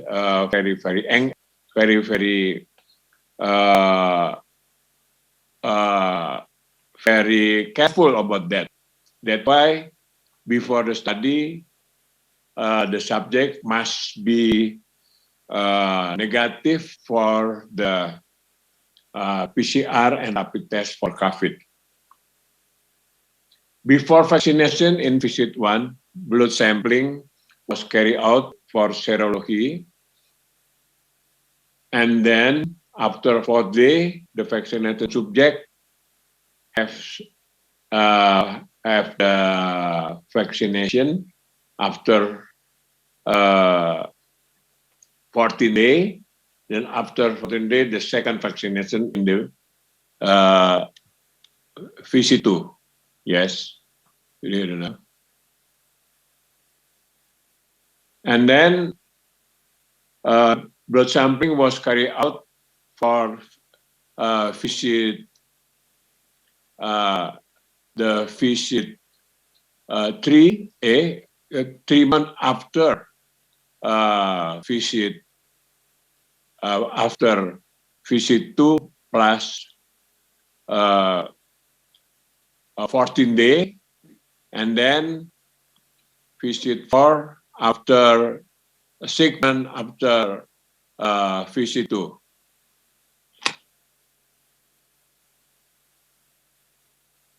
Blood sampling was carried out for 3 months and 6 months. COVID monitoring was conducted after the first dose of vaccine by combination of active follow-up monthly by monthly phone call and text message and automatic reporting. COVID-19 monitoring by nasopharyngeal swab for the suspected case after 14 days, second dose. This, yes. Inclusion criteria is the clinical healthy adult age 19 until 50 years. Subject has been informed properly regarding the study, signed the informed consent. Subject commit to comply with the instruction of the investigator and the schedule of the trial. And the exclusion criteria, subject concomitantly enroll or scheduled to be enrolled in the underworld trial and contact with novel coronavirus infection person positive for nucleic acid detection within 14 days prior to trial, involving mild, moderate, severe illness, especially infectious disease, and history of asthma, allergy of vaccine, history of uncontrolled coagulopathy, blood disorder, and patient with serious chronic disease, subject who have any history of confirmed suspect immunosuppression or immunodeficiency, the previous 4-week treatment, and subject who has history uncontrolled epilepsy, subject received vaccine within 1 month before of immunization. This is the primary result. The primary result was based immunogenicity data analysis for the first 540 subjects in immunogenicity subject until 14 days after the second injection. Safety data analysis for the first 540 subjects in immunogenicity subject group until 28 days after the second injection.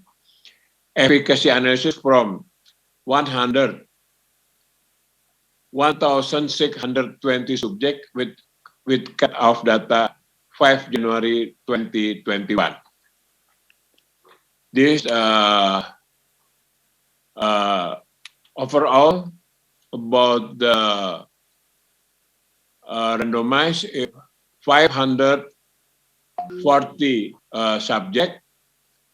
In the randomized, we have 3 batches of vaccine, batch A, batch B, and batch C.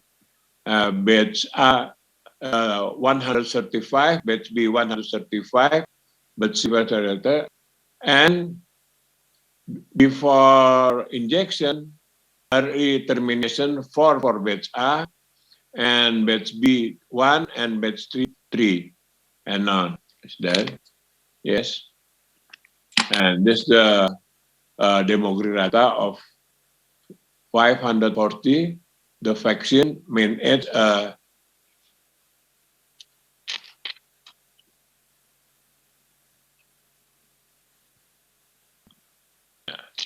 mean age 36 years in vaccine, and placebo 35.3 years. Mean height 161, in placebo 161. Mean weight 64 kilogram, and placebo 65 kilogram. Male 56, and placebo 63%. Female 43%, and placebo 50%.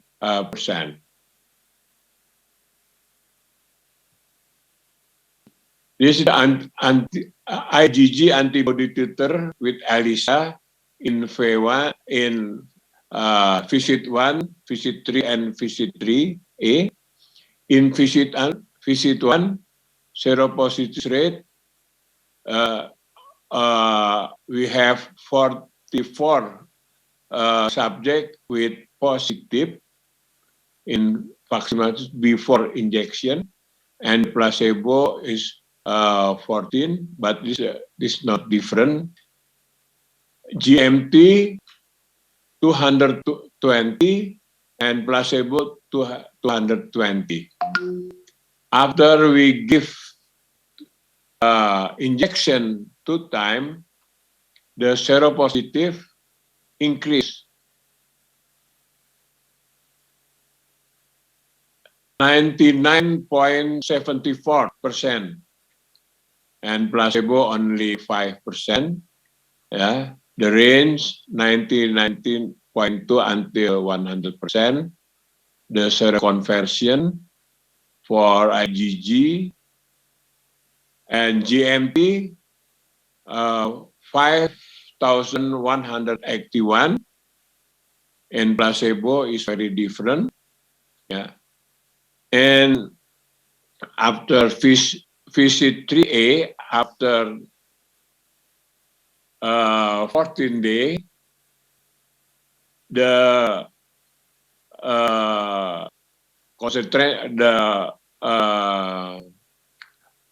concentration is decreased from 19.7 to 19.23, and placebo is different. Yeah.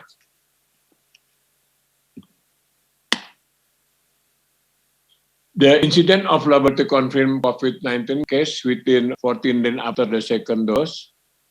The primary outcome of the study was to assess the efficacy to dose of SARS-CoV-2 vaccine in preventing COVID-19 cases compared in placebo. This was measuring using symptomatic case laboratory confirmed of COVID by real-time PCR testing from 14 days until 6 months following the second dose. By the date in this interim report, we were 25 symptomatic laboratory confirmed COVID-19 from acting following second dose in 3 months. This vaccine symptomatic confirmed in vaccine group 7, in placebo 18, incident rate per 1,000 0.039, and incident rate per person in placebo 1.1120, and then the vaccine efficacy that by 65.3. Yeah, this is the immunization seropositive in the graphic. In visit 1, yeah, this is a vaccine and this is a placebo. IgG, the vaccine is high, more 19.7, yeah, and placebo is very low.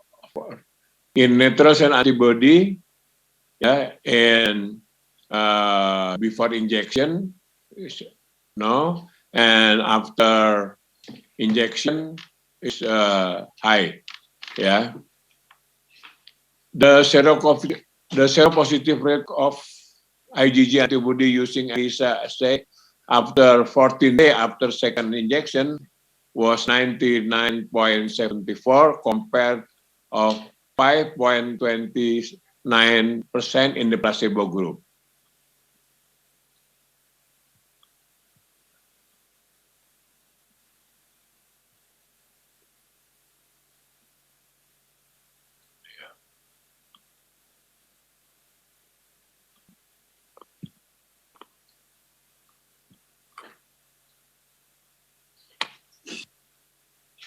Begini nih, mudah-mudahan. I'm sorry.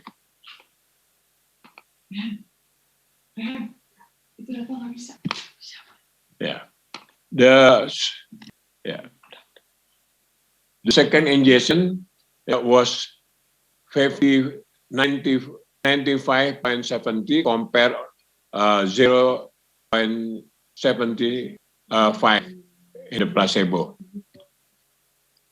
It is the immunogenicity seroconversion rate. IgG antibody seroconversionnya most of 100%, yeah, 97.48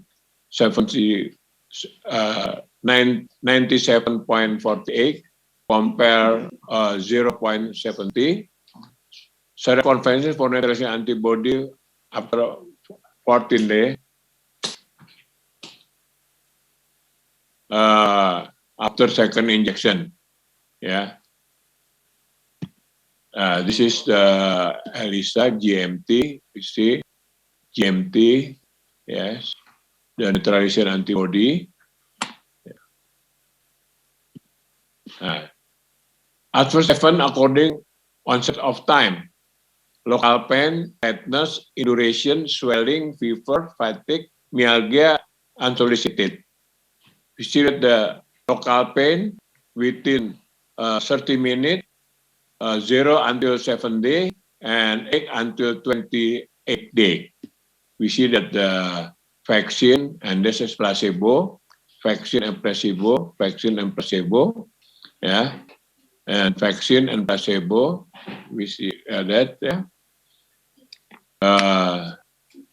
not different. In conclusion, the inactivity SARS-CoV-2 vaccine is tolerable, immunogenicity, and has 55.30 efficacy against COVID-19 in healthy adult age 19 until 59 years with 2 doses schedule of 14-day interval. This is emergency use authorization in Indonesia in January 13, 2020. That's why we use the vaccine Sinovac for all the senior people and for the health worker. Thank you. Okay, thank you very much for your attention. Thank you very much, Professor. And we highly appreciate this great work made by our Indonesian colleague. So next, I would like to invite Dr. Alexis Kalergis to sharing the current process of the clinical studies conducted in Chile. Dr. Alexis is full professor and director, Milani Institute on Immunology and Immunotherapy of the Catholic University of Chile. Actually, we know each other since 2019, and previously we are in a discussion on some no vaccine collaboration. So when COVID-19 happened, we quickly decided to conduct a phase 3 trial of our CoronaVac in Chile. And currently the trial is still going on, but already have some data available. So let's welcome Dr. Alexis. Doctor, you have 20 minutes. Thanks. Can you switch allow me to present from the picture, not from the camera? Yeah, we can see you quite clear, but the voice maybe have problem. I think you have 2 devices switch on, right? Maybe you need to turn off one of them. The slide is very nice.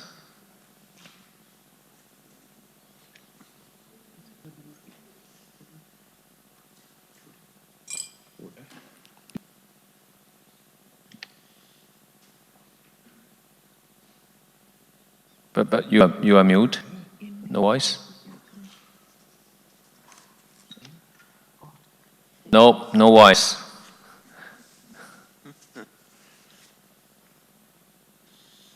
Would you allow me to use the microphone from the picture? Yeah, I can hear you.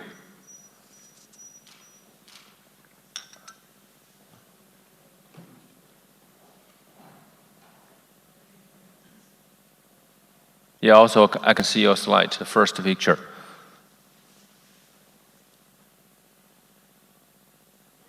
My microphone on the account is with the picture, not with the video. But I didn't see the picture of microphone.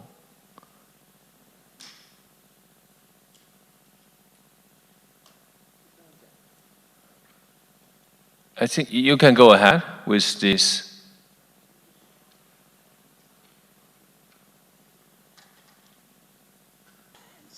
But no voice. So my account with the picture, you just need to activate the microphone.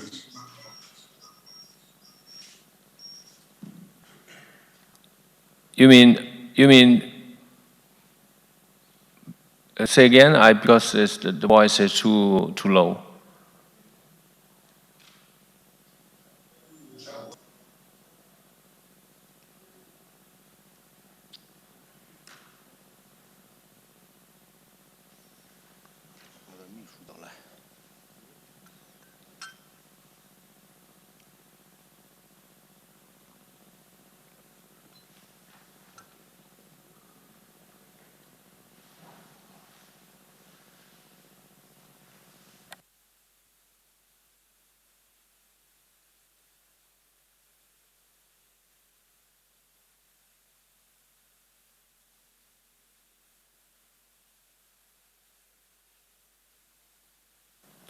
Hi, Alex. My colleague told me you have a two-account login, so maybe you need to turn off one of them.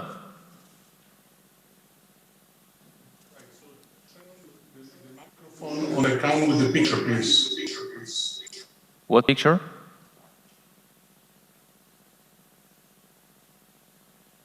Or you can text me a message.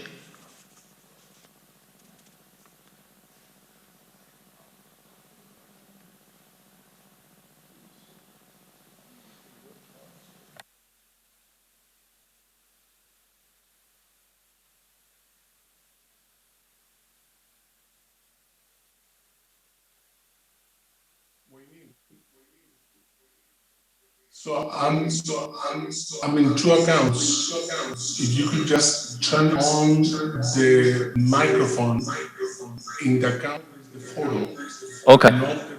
All right.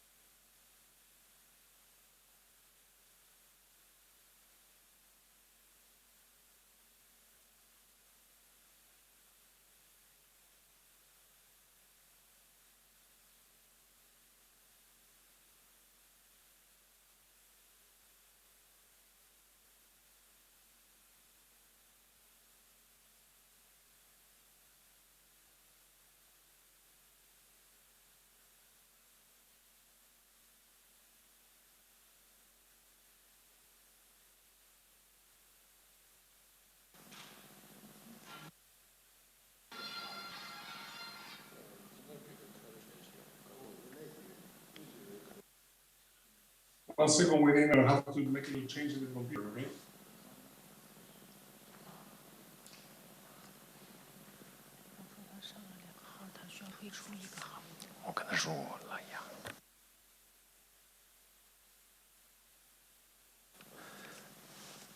So, Professor, my colleague informed me you log in two accounts.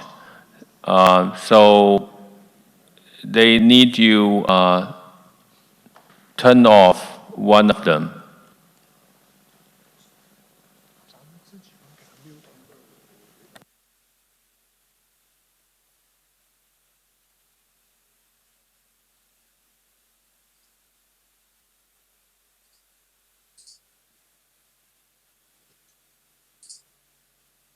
Okay, can you hear me now?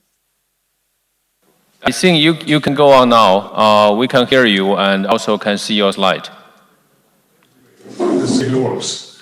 Okay, thank you, Wayne, and all the colleagues from collaborators from Sinovac. I will just describe in my 20 minutes the little history behind the collaboration, as well as the data from safety and the immunogenicity from the trial in Chile. COVID-19 is a big issue everywhere, so collaborations are needed.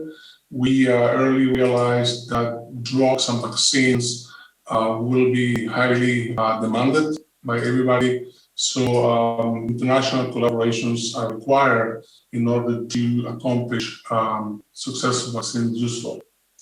And the different approaches have been developed to create vaccines against COVID-19. We've been working in Chile for about 20 years on vaccines development for respiratory viruses. So we met with Sinovac earlier before the pandemic in order to collaborate in the development of all the vaccines. But when COVID-19 came up, then we started working together on COVID-19 vaccines. And the focus of the antigens for this virus have been several. Most people have focused on spike, but it's important also to think on other antigens such as E, M, and the nucleocapsid protein. And we are in Chile working as well on research on a vaccine that considers these antigens. And one of the reasons for us to collaborate with Sinovac was the fact that the vaccine was a whole virus vaccine that contains all the antigens. And I'm an immunologist, so most of the problem due to COVID-19 or SARS-CoV-2 infection is an enhanced inflammatory disease. So a vaccine needs to drive the immunity towards the right polarization mode in order to get enough cytokines, T cells, and antibodies, but not enhanced activation of the immune system. So some of the folks in the lab working on both the trial as well as the vaccine development that we're doing in Chile. Now, this has been important. I mean, everywhere COVID-19 is a problem, but it's important that we can also enhance our capacities in Latin America in terms of vaccine development, both from the basic science and the clinical research. So through several years, we have established collaborations with many countries, USA, France, and recently with Israel and China. And also internally, we have organized as a consortium of universities and hospitals that want to test different vaccines during the pandemic through clinical trials. So it's been a collaborative work in Chile and towards other countries. And the collaboration with China was initiated thanks to an international immunology meeting that took place in 2019, where we presented our results on the RSV, respiratory syncytial virus vaccine. So we have published in several papers. And we met Sinovac thanks to people connected to the Chilean embassy in Chile. And this was, October, a couple of months before the pandemic initiated, but led to the opportunity to know Sinovac, and especially we knew them in Chile before because some of the vaccines, such as hepatitis and influenza, had been previously registered by our regulatory agency. So the Sinovac vaccine was one of the leading candidates, and the data that was published in Science was very motivating, and it's an inactivated virus vaccine, and the preclinical data as well as the phase 1 and 2 that they registered in clinical trials led to 2 publications to the Lancet for adults between 18 and 59 years old and the elderly, and the 2 publications showed safety and immunogenicity. So we established this agreement that is aimed to scientific collaboration with the possibility of accessing 2 doses for massive use in Chile when if the vaccine was eventually approved for emergency use. So a year later, I just realized preparing this talk that Sinovac visited Chile. It was also October 2020, and we met with the authorities of the government in order to promote the carrying out this major trial, and as well with the authorities at the university, because we consider this collaboration as a long-term collaboration. So since we established the collaboration agreement with Sinovac, it took a lot of work just to put this together in Chile, from the legal, the regulatory, the communication, the clinical, and scientific elements of the study. So we have made progress in all of them in terms of putting this trial together. It's a lot of work for carrying out a phase 3 at the university together with hospitals. And we were able to successfully present the study design to the ethical committee and as well to the Chilean regulatory agency, which is a grade 4 agency as the FDA, the EMA, and Anvisa in Brazil. So there was everything went well in terms of the preclinical data, the phase 2, and of course the GMP manufacturing. Can you hear me well? Yes, very well. You can go ahead.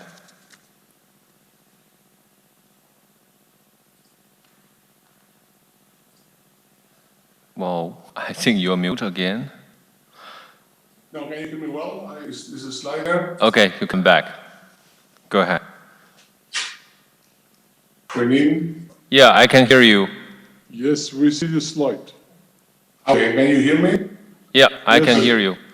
All right, so the trial was approved in September 2020, together with another clinical trial in Chile, and we registered the trial in clinicaltrials.gov, which is important.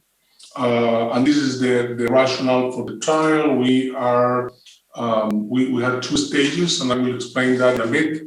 Total number of enrolled volunteers was 2,305. We have about 30% of the volunteers were over 60 years old, and we had two different vaccination schedules. 48% of the vaccine of the volunteers received 0-14 and 52% 0-28 days for the dose one and the second dose. And so far, about the 2,305 volunteers, we have registered 20 cases of COVID-19, which is kind of low. I mean, the virus was not circulating very heavily when we started the trial. Now it's actually going up. After second dose, we have only 6 COVID-19 cases, and 5 of them are in the 0-14 vaccination schedule, and only 1 was observed in the 0-28 vaccination schedule. So it's a low incidence, at least in our study, for COVID-19. Out of the 20 cases, we have only 1 hospitalized case of one of the subjects. I will just tell you this is a very it's a multi-centric study in Chile. Several universities and hospitals, both in Santiago as well as in another region, which is about 100 kilometers away. So a total of 8 centers participated, and we had 2 stages of the study. First, stage 1, which was aimed for health personnel over 18, and most of them received 0-14, and we were at that moment using placebo because there was no vaccine when we started approved for emergency use. And in stage 2, we opened the study to general population, and because the emergency use vaccine was there, according to discussion with the ethical committee and the Chilean regulatory agency, we decided just to stop using placebo and just focus on the immunogenicity and comparing 0-14 with 0-28. So this is the overall structure of the study. So about 50% are in the 0-14 schedule for vaccination, and in both, and about 50% as well are in the 0-8, and a little bit more in the 0-28. And we have people, volunteers under 60 and over 60 in similar ratios between the 2 different stages of the study. And I won't go too much into detail about the safety because it's been discussed extensively so far, but we have similar results that was shown in Brazil, Turkey, and Indonesia. The adverse effects for this vaccine are rather low, and some of them, as you can see in this slide, are compared between placebo and the vaccine group when we had placebo, and also between the first and second dose. And the most frequently reported side effect is headache and very, very little fever, for example, as an adverse effect. So in general, we have very low local reactogenicity, local pace is about 55%. Most of the effects are mild, 97% mild, short duration. And we observed, and this is something that we have discussed quite a bit, is there were fewer events in volunteers over 60 years old and reduced pain in volunteers over 60 years old. Then we focus on the study of immune response, and I will probably extend more on this part. We have been taking samples, of course, before the first dose, after the second dose, and then we have data up to day 42 after the first dose. So that would be 28 days after the second dose. And we looked at antibodies against spike by using a certified kit for looking at those antibodies. And as shown here, we have some responses after the first dose, which is day 14, and a pretty good response day 28, which is 2 weeks after the after second dose, 14 days after the second dose, and the antibodies remain high up to 42 days. This is the last data set we have, which is 28 days after the second dose. And this is the total. On your left hand side, we have the total vaccinated, and on your right hand side, we have the people over 60. So we do see an equivalent amount of antibody titers for total study comparing with the population that is over 60. And here is the table that shows the total sort of seroconversion. So we find that after the first dose, seroconversion is kind of low, but after the second dose, we do see that most people receiving the 2 doses of the vaccine are positive for antibodies, and the antibodies remain high after 28 days post the second dose. Now we are doing 3 different assays for neutralization. I'll show you some of the data. We're still working on this. We have a lot to do, but basically we do see neutralization capacity at 14 days and 28 days, which is day 28 after the first dose and day 42 after the first dose. We see pretty significant amounts of neutralizing antibodies in the vaccinated volunteers. And again, we get equivalent results for the population that is over 60. And so in terms of seroconversion and neutralization, we have we find a pretty good correlation. And this is using a surrogate viral neutralization test or kit from GenScript. As I said, we've been doing this different ways, and I'll show you data resulting from a collaboration with colleagues in the university. They have a HIV-based serotype virus, and we gave them our samples, and they found pretty much the same observations. So day 28, which is 2 weeks after the second dose, and day 42, we do see significant neutralization capacity of this year, which is actually very encouraging. In terms of T cells, and before I go to T cells, just to tell you that we also measure antibodies against N, the nucleocapsid of the virus, and those were rather low. We did not have a very strong anti-N antiviral response, but we're still, looking for. We're still completing the analysis, but the preliminary data show that the anti-N antibodies are rather low. They're there, but they're lower than the S.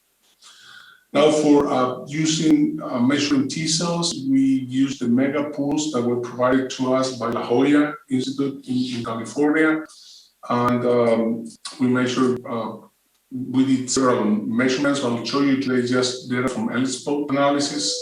And we found that both in total adults between 18 and 59, we can detect T cells that produce gamma interferon, and the numbers are looking promising after 28 and 42 days from the initiation of the study. But most of the T cells show up after the second dose. And so this is the data, and again, we see similar trends between adults between 18 and 59 and those volunteers that are over 60. And this is some of the same data. It's easier to see.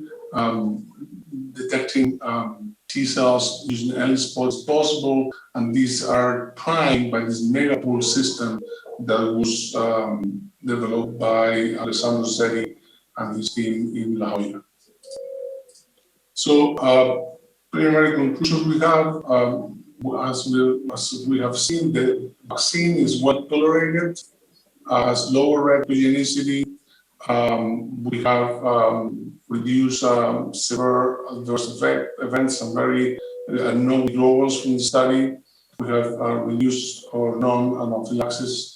And in terms of the immunogenicity, we can detect antibodies in over 90% of those people vaccinated after the second dose. And we can show that the antibodies neutralize the wild type strain. We are planning to do the variants. We have so far looked only at the wild type SARS-CoV-2 strain. And we can also detect T cells that are specific for the megapool provided by the group in La Jolla. So T cells and antibodies are there 2 weeks after the second dose of immunization with CoronaVac. So just to finalize, it's been a big effort just to take this vaccine into human use and population use. The collaboration is being supported by of course, the science between China and Chile, by the several ministries of health, science, and foreign affairs, as well as the private sector in Chile, like CBC. And it's important to say that during this process, the Chilean regulatory agency visited China and made an audit to Sinovac that was took a couple of days. And right after that audit, a month later, the vaccine was approved for emergency use in Chile, which is, is the result of a month of revision of data derived from different studies, from the inspection as well as our preliminary data. That led to the initiation of our campaign in Chile. The arrival of the Sinovac doses allowed the process to start, and has set Chile as one of the countries that is leading the vaccination process. And so far, we're still waiting to know how the vaccine is behaving in the population. It's a bit early to tell. There have been, I think, 2.5 million that received the second dose. Here on the right is a little trend in terms of what's been going on. It's been discussed here that there's a slight fall for the hospitalization of elderly, but still too early to tell, so we have to be careful with this analysis. That is the data that are being collected in the country. But it's encouraging, but still it's a lot to study, and we have to be very careful with the conclusions and still too early to make. So just to finalize to tell you it's a big effort between citizens, basic research, clinical research, public health sector, government is being really strong, and the private sector was critical to initiate the process, and of course the international collaboration in order to reach to this kind of work. And just to I'd like to acknowledge the leading group. So Dr. Abarca is the head clinician in the study, Dr. Buenos is the head scientist, Dr. Gonzalez Pablo is the executive director, and Dr. Jose Vicente Gonzalez is our regulatory person into the technical components of the connection with the regulatory agency. Several teams, in the lab as well as in the clinics, and of course, all this work is very collaborative and requires a lot of interaction. So thank you so very much, Wayne, for the opportunity to present. And thanks, Dr. Alex. And there is really great work from Chilean colleague. Actually, we are also looking forward to more data from this trial. Obviously, this is significant to evaluate this vaccine. And so next, I would like to invite Dr.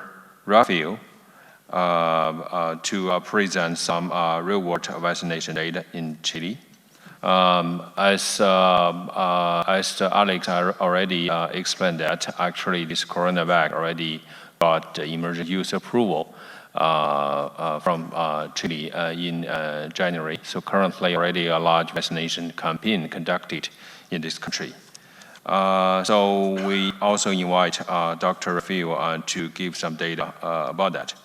And Dr. Rafael Berrak is a physician scientist with a strong background in clinical infectious disease, epidemiology research, and microbial genomics.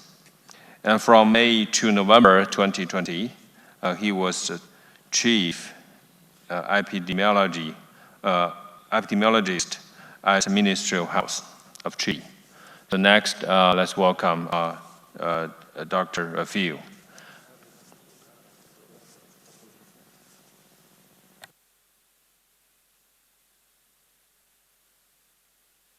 Okay, thank you very much. Hello, everyone, and thanks for inviting me to present today. It's an honor to be here, to be able to share our experience and to learn from what other countries are actually doing. It's really nice data what I've seen today. So the idea is to show you a bit of an update of what we are doing in terms of our immunization program, but also I want to put everything in context and talk about a little bit about the situation, the COVID situation in the country. It's really interesting to understand the moment in which we are vaccinating our population. So it's really challenging for the vaccine, and also to discuss briefly how we are approaching real-world efficacy data. I have no conflict of interest so far. This is an epidemic curve, and you can see on your left the national curve. In blue are actual cases, and in red or orange, you can see what we estimate considering the diagnostic delay. So as you can see, over the last week, we've been seeing around 6,000 cases every day. It's a lot and compares to our worst peak last year. If you see the tail of the figure, you see that maybe we are entering a decelerated phase that might be concordant with all the non-pharmacological interventions that have been put in place lately. So hopefully we're gonna get better. And on the right, the idea is to show you the dynamic of the pandemic over time in each of the country's regions. And as you can see, it's been asynchronous, except for the last 1 or 2 months in which all the regions are experiencing significant outbreaks. Except, and this is an interesting observation, the one that you have on your lower right corner, the Magallanes region, which is probably been the most affected one by the outbreak, and also probably the one that has received more vaccines proportionally. And it's only one that is going down. So I know it's just an ecological observation and it's a correlation, but it's encouraging. These are effective. As you can see, it's very concordant with the estimation of cases that I showed you in the last slide. And as you can see on the right part of the plots, the curve is going down, and hopefully that's a real signal that transmission is going down according to the measures that have been taken. So this slide is important. I'm showing you as a heat map the incidence of active cases by age groups. And as you can see, extreme age groups, more than 70 years old, and the very young population has lower incidence rates than those between 30 or 25 to 79 years old. And as you know, our vaccination campaign started from the elderly. So again, this is only correlation, but it's encouraging, and we really need to add a control group to see if these effects can be attributed to the vaccine, or it's just that the elderly population learned how to take care of themselves. This is again the same figure of the epidemic curve at the national level, and the idea is to show you how are we doing in terms of our sampling effort, our testing efforts. And in the line shows you the positivity, and as you can see in the horizontal black line, that's the 10% threshold. So the current peak is occurring with a very low, at least low, positivity rates, which tell us that we are testing a lot. So our assessment of the number of cases is closer to the real number of infections, and that's good for our tracing and isolation efforts, and also to assess the effectiveness of the vaccine in the real life. And this last slide is just to show you that the proportion of the population that is confirmed with a PCR within the first 72 hours after symptom onset. So we're now around a 50% number, which is not as good as we love, but it's okay, and it hasn't getting worse, even though we're doing around 80,000 RT-PCRs every day, which is a lot for Chile. So about the program, we are vaccinating with Sinovac and Pfizer. So are you hearing me okay? Because I have some echo. Yeah, no problem. Okay. But almost 98% of the population have received Sinovac vaccines. So in terms of the number of doses administered, we are close to 8.5 million doses. Number of people vaccinated with at least one dose is 5.5 million. People that received the complete vaccination schedule is around almost 3 million people. And all of these out of the objective, which is 50 million people within the first 6 months of the program that started massively on February the 3rd. So the full coverage of the vaccination program is around 20% so far. And on the columns in the figure on the bottom, you can see on the table, actually, you can see the distribution of the number of people that have received vaccines according to the region they live. And as I said, Magallanes region is the one that is being more vaccinated with almost 50% of the population.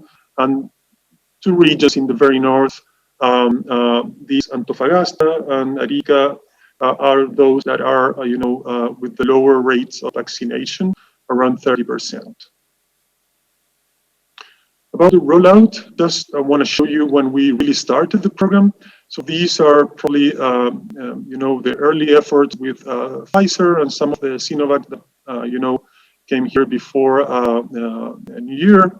But the program really started on the 3rd of February and started very, very intensively, with the weekend effect, of course. And it went down because, the first vaccinated group was according to age. So as long as they were becoming vaccinated, the rate of vaccination went down, but it went up when second doses started and when we added chronic diseases to as a second prioritization criteria. And in the bottom, you can see the same, but only with Sinovac. So we're vaccinating a lot. So this is the rollout by sex. Very, very well balanced. Probably a bit more women than men have received the vaccine. And this is the achievement by age group, and unsurprisingly, those that are older than 61 have the most significant advances. And as you can see, one dose has been received by more than 85% of the population with more than 70 years. This is at the country level.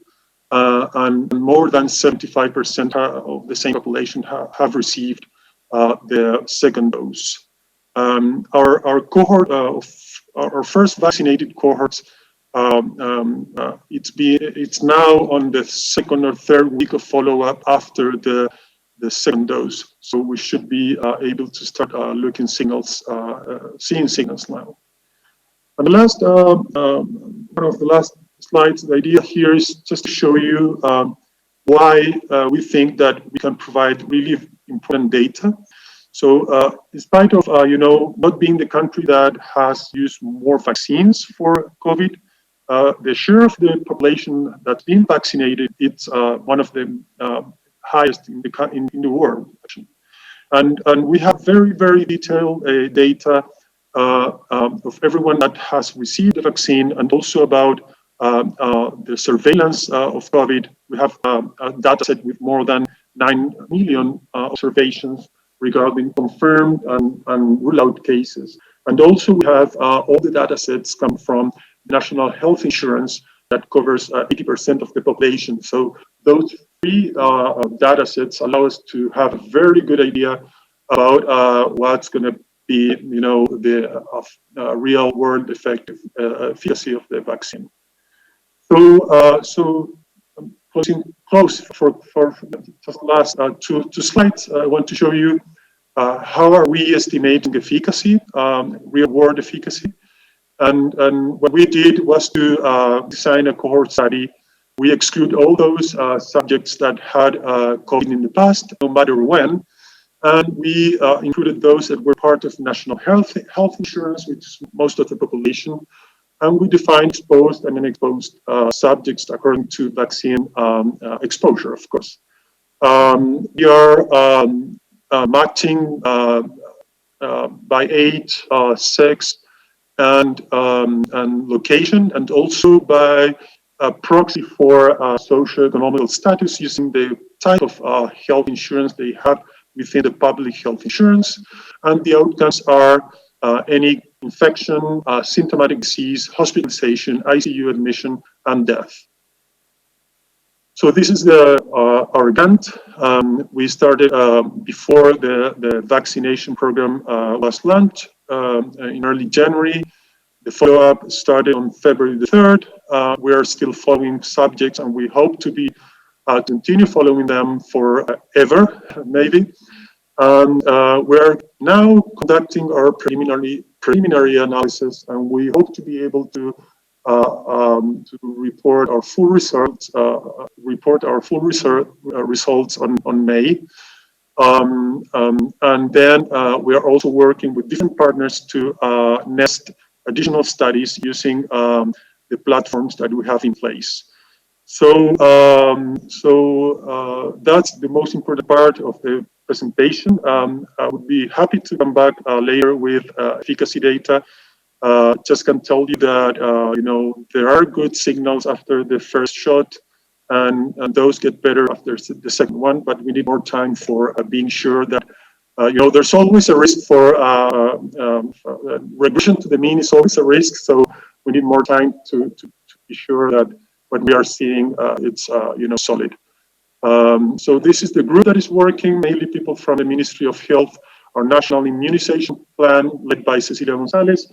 She's the one that elegantly has executed the program. Our data analysis group, our epidemiology department, our statistics department, many divisions working on this. Our public health institute, they are working on safety data, and also our authorities that are leading the efforts and also supporting our work. So that's all. And thank you, Dr. Rafael. Although it's still too early to judgment the effectiveness of the vaccines, but actually it's always great for us to see so smoothly large vaccination campaign happen in Chile. So, so far, we have already have the data from Brazil, Turkey, Indonesia, and Chile. Actually, this vaccine was first used in China. And so far, more than millions doses vaccine already used in China. So today, we also invite Dr. Zijian Feng from Chinese Center for Disease Control and Prevention to sharing the COVID-19 vaccination program in China, and also the surveillance data collected so far. Dr. Feng is the Deputy Director General of Chinese CDC, also the Vice Dean of Graduate School of China CDC, and currently he is in charge of EPI, emergency response, environmental health, and occupational health. I believe a lot of people are expecting Dr. Feng's presentation. Now I hand over to Dr. Feng, please. 谢谢孟总. Thank you very much. I apologize that I have to speak in Chinese. Good morning, ladies and gentlemen. Good evening, friends. And it's my great pleasure to have this opportunity to introduce to you the vaccination of the COVID-19 vaccines in China, as well as the FIA surveillance results in China.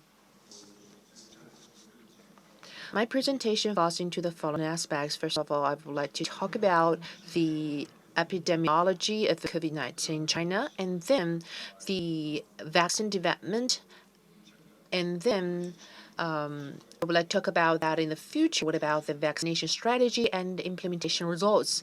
And then I will share with you the AFI surveillance results we got at the moment, and then some of the considerations for the next steps. About current situation of the COVID-19 after the outbreak in Wuhan, it experienced like 7 to 8 months. In March, the spread of the virus was blocked in China, and now, before the Chinese New Year, there was some small scale of outbreak of 25 cases, and those were mostly caused by the imported cases to some local outbreak, like a dozen of them or hundreds of them. But for each outbreak, the duration was usually within 4 months, 4 weeks, or within 1 month. So the local transmission was blocked. So the whole nation were recovered to the 0 case situation. On this slide, you will see those yellow or red pillars. Those are the confirmed and the clinical diagnosed cases, imported cases, and quarantined at the borders. And the blue ones are those domestic cases caused by the imported cases. Now China is still in the transmission and blocking period of time.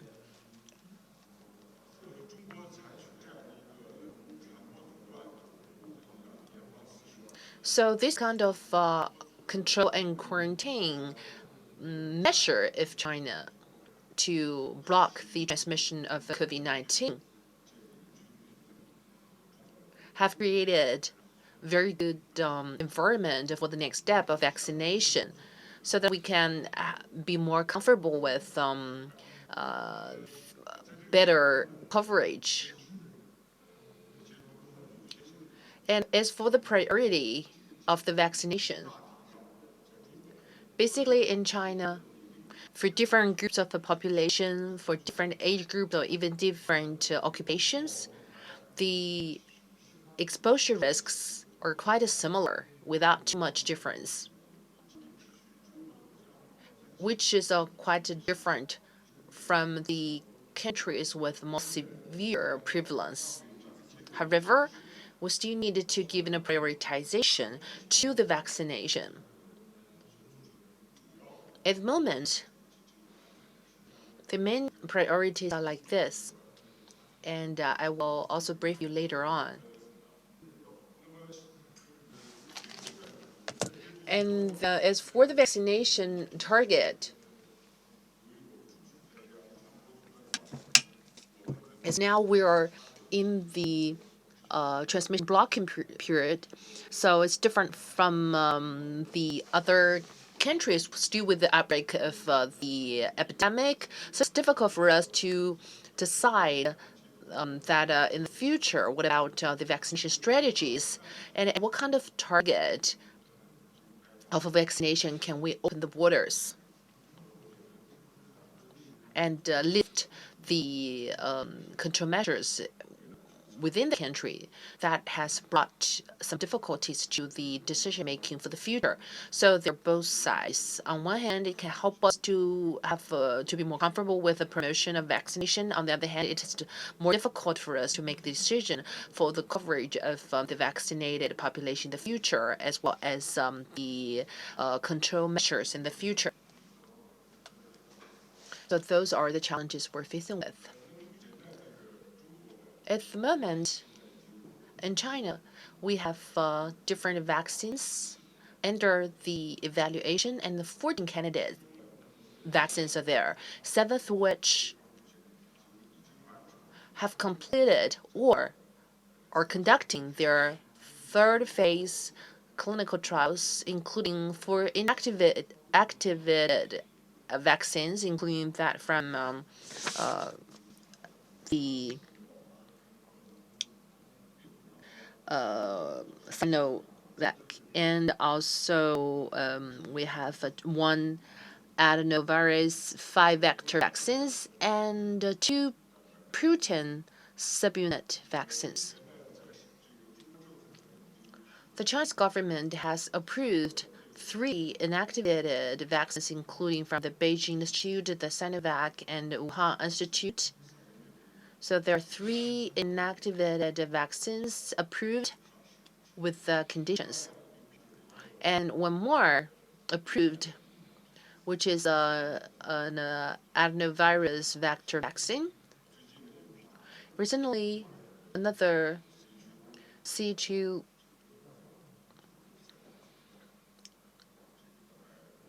protein subunit vaccines has also been approved.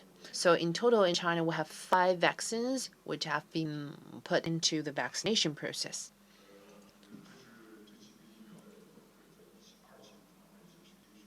So those are the immunogenicity for the phase 2 trials. Those lab data can be found in a lot of published papers. I'm not going to the details. For the third phase trials, as it was already introduced by the speakers, results for Sinovac, I'm really grateful for the previous experts for contributing to the third phase trials in overseas. And with their cooperation, we got really important results. And for the inactivated vaccines, one is from the Beijing Institute, and they did the clinical trials overseas. That's the first one with 2 shots and with 21 to 28 days of schedule. The overall efficacy is around 80%, 79% to be more specific. And for the inactivated vaccine from Wuhan Institute, 72% of the efficacy. And another one introduced already by Sinovac with different results. I believe that you have already heard the introduction. And another one from the adenovirus from a casino. The protection for 28 days, 85%, and 14 days, 68%.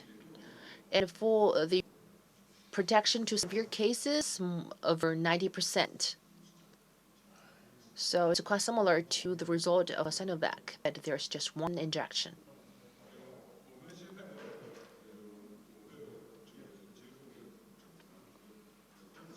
As for the current vaccination policy, it's already quite clear. At very early stage, like in July last year, China has approved the emergency use of the 3 COVID inactivated vaccines according to the vaccine management law. So in certain group of the population, we started the vaccination, especially for those travelers and people working overseas and those working on borders. So we started the vaccination on those group of people at for the first group. And starting from December last year, we started to launch the vaccination program and gradually expanded the coverage, mainly targeted at those people with higher risk, including those ACWs and those people on key positions working on the onset of the epidemic. And those who maintain basic operations of the society and like those working in the transportation sector, firefighters and police. And those people with plans working or studying abroad. As for the next step, it is quite possible that with the coverage of the first cohort of people, we're going to expand them to wider coverage. Those people with a higher risk of transmission, with more contact with people working in more dense population, those people will be prioritized in the vaccination plan. And that is the policy for the first stage. And then we will actually open the vaccination to the other groups of people, including the elder people. In China, in terms of vaccination, there's one difference in our policy. So far, actually, we mainly cover the professional people. And in terms of the coverage on the people aged above 60, they are not in a priority group, because we consider that the reality about the COVID-19 transmission in China, and we also considered about that for the population aged above 60. So far, we don't have adequate data for clinical 3 trial.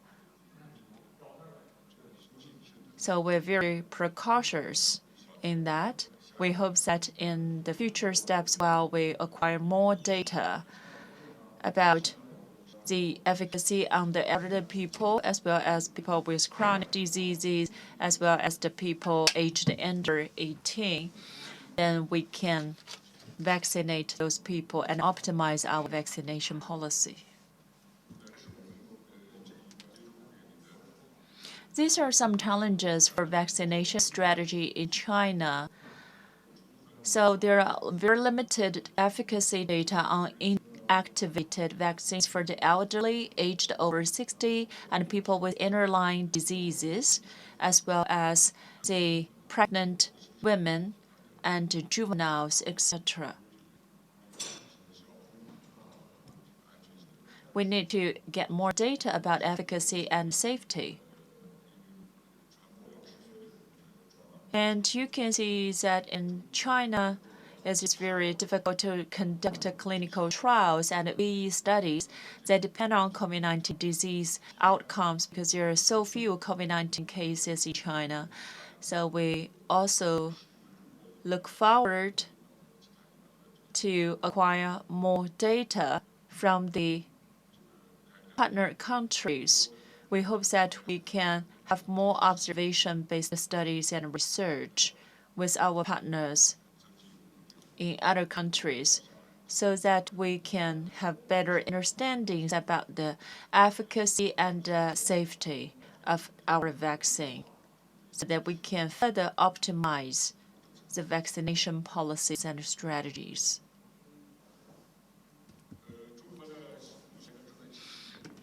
And now in China, we actively prepare and implement the COVID-19 vaccination campaign in China. The Chinese government also formulated very detailed technical guidelines for vaccination, and we also provide trainings to almost 0.7 million vaccination professionals. And we also set up 27,000 vaccination sites for COVID-19 vaccination. At the same time, we have to deal with some possible acute AEFIs. So we also want to ensure the on-site emergency treatment for acute AEFIs.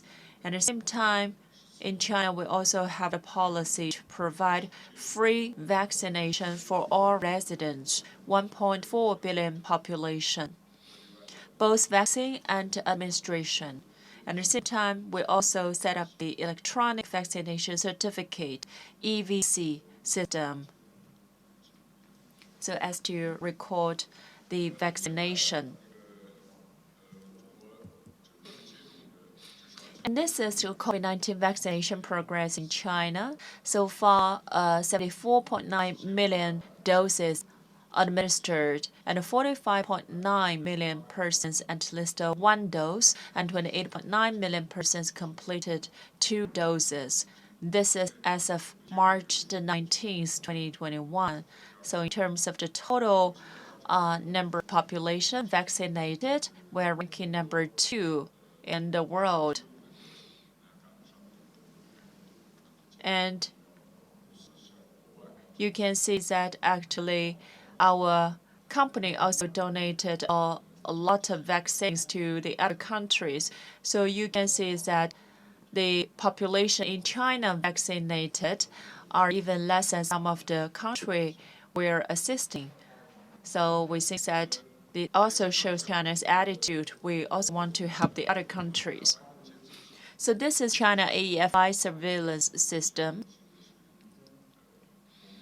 So far, the operation of the surveillance system is running pretty well. On the one hand, you can see that the healthcare workers as well as the relevant stakeholders will report the AEFIs, and the local CDCs will also have the investigations and have the initial diagnosis about the reported AEs, and there will be the causality assessment. So this is how this surveillance system operates. So far, we should see that this surveillance system is quite reliable.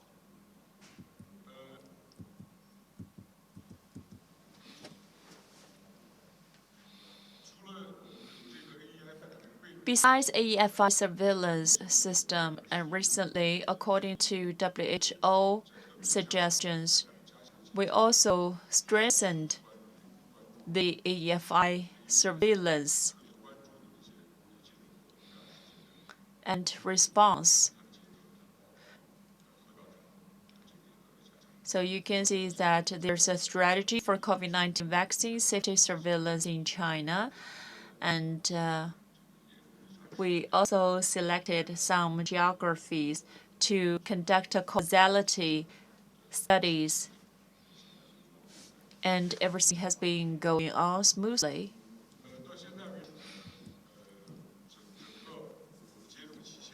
And now you can see we have actually 50.6 thousand AMIs reported. The crude rate is about 262 per million doses. So this 15.6 thousand AFIs, 70% are common minor vaccine reactions. And the severe vaccine reactions is lower than 1 per million doses, and most were allergic reactions.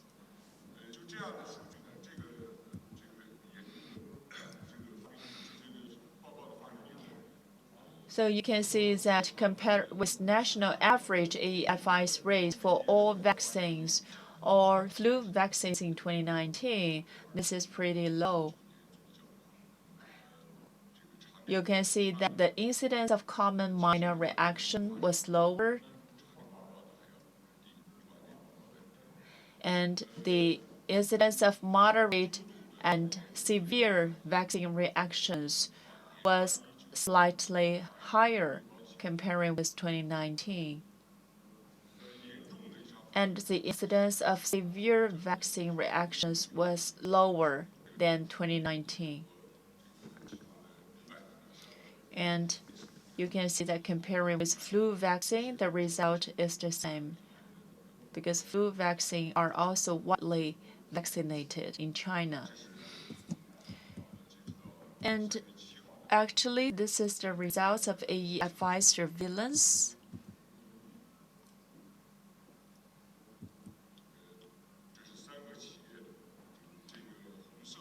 From 3 companies, the orange bar represents Sinovac. So the moderate and severe vaccine reaction is just 30 per 1 million doses. For severe vaccine reaction, less than 1 per 1 million doses.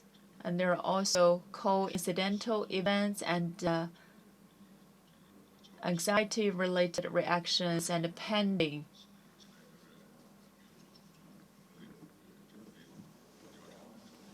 And actually, the investigation is still going on for the pending category. So this is the result of AEFI surveillance. The result shows that now for the 3 vaccinated, inactivated vaccines, are very safe.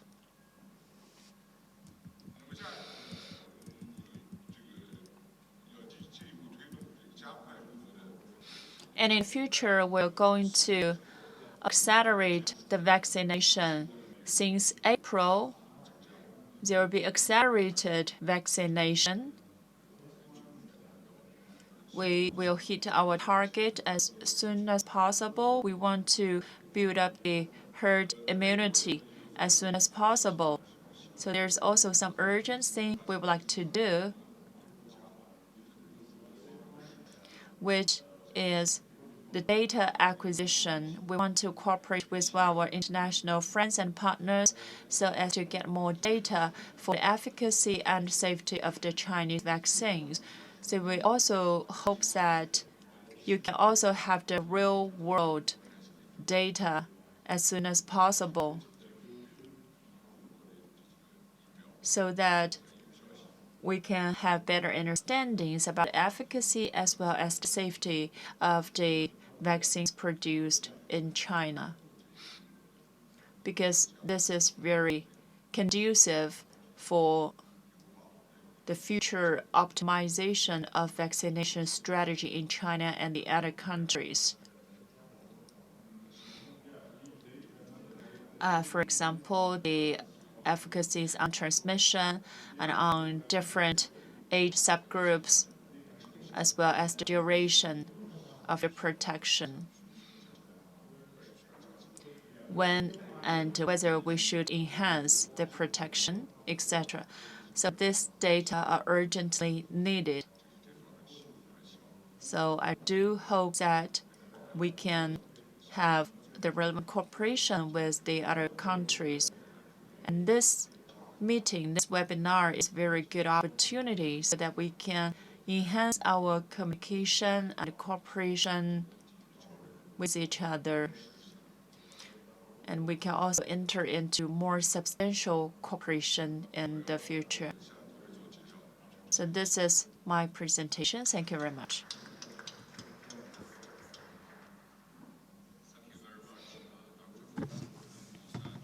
Answer pictures about the COVID-19 vaccine study in China. And so far, all the data we hear actually is coming from the usage on the adult population. And I think currently all the vaccine approved in the world is for the adult population. But it's well known that actually the COVID-19 is also attached the children, especially the very young children. So as a developer of the COVID-19 vaccine, we also planned the clinical studies for pediatric group. So currently, we already obtained some data from such clinical studies on pediatric group. So I would like to invite my colleague, Dr. Gang Zeng, to present the data from such trial. This is the first time for Sinovac to announce the result from the pediatric clinical studies on COVID-19 vaccines. And Dr. Zheng currently is the medical director of Sinovac, leading a team focused on the clinical research development for COVID-19 vaccine and other Sinovac developed vaccines. So now let's welcome Dr. Zheng to give us so inspiring result for pediatric group.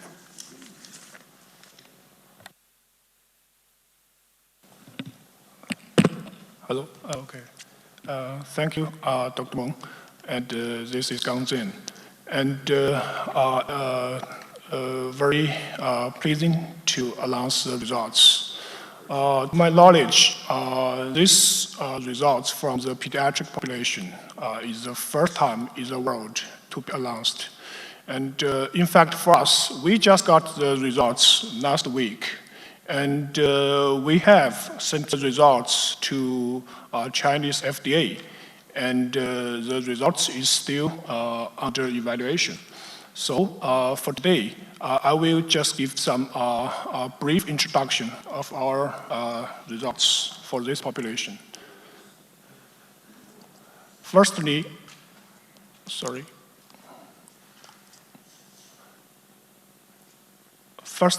I'd like to give a brief introduction of our study design. For this phase 1 and 2 clinical trial, it's a classical clinical trial design, randomized, double-blind, placebo control. And for this age, since it's a wide range, and range from 3 years to 17 years, so when we design the study, we use 3 subgroups from 12 to 17, 6 to 11, 3 to 5. And different from the elderly and the adults study, we use different dosages, low dosage and medium dosage.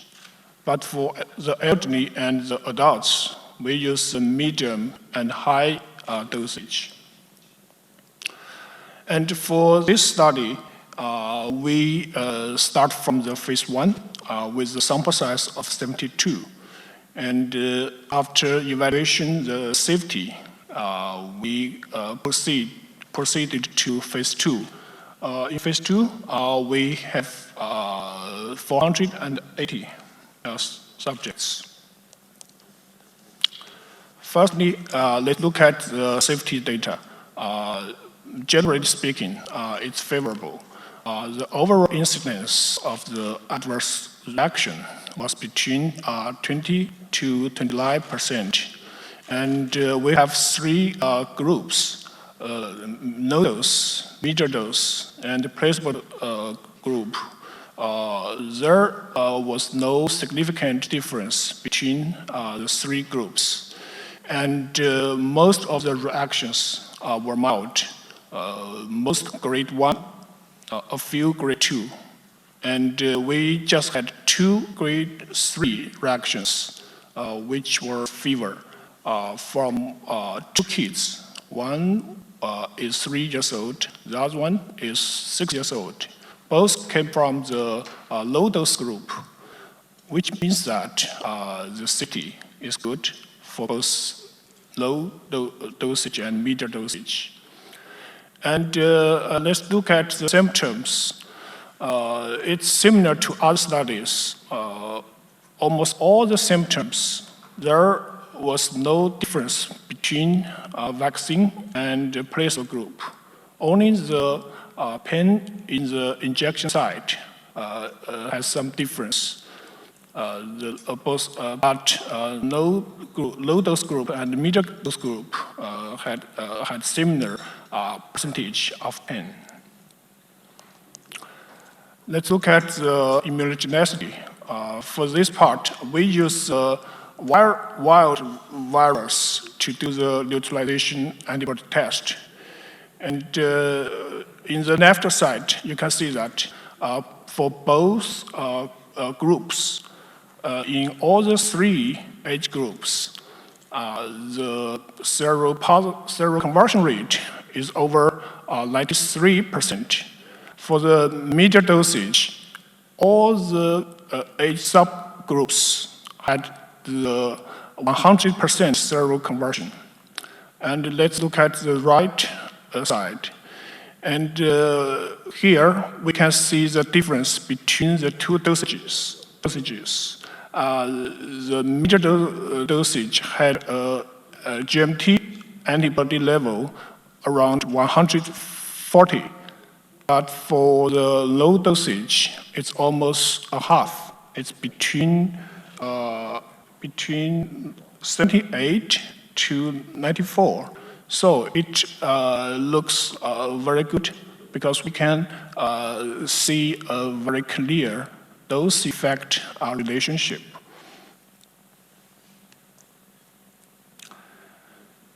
And let's compare to the pediatric population, to the adults and the elderly.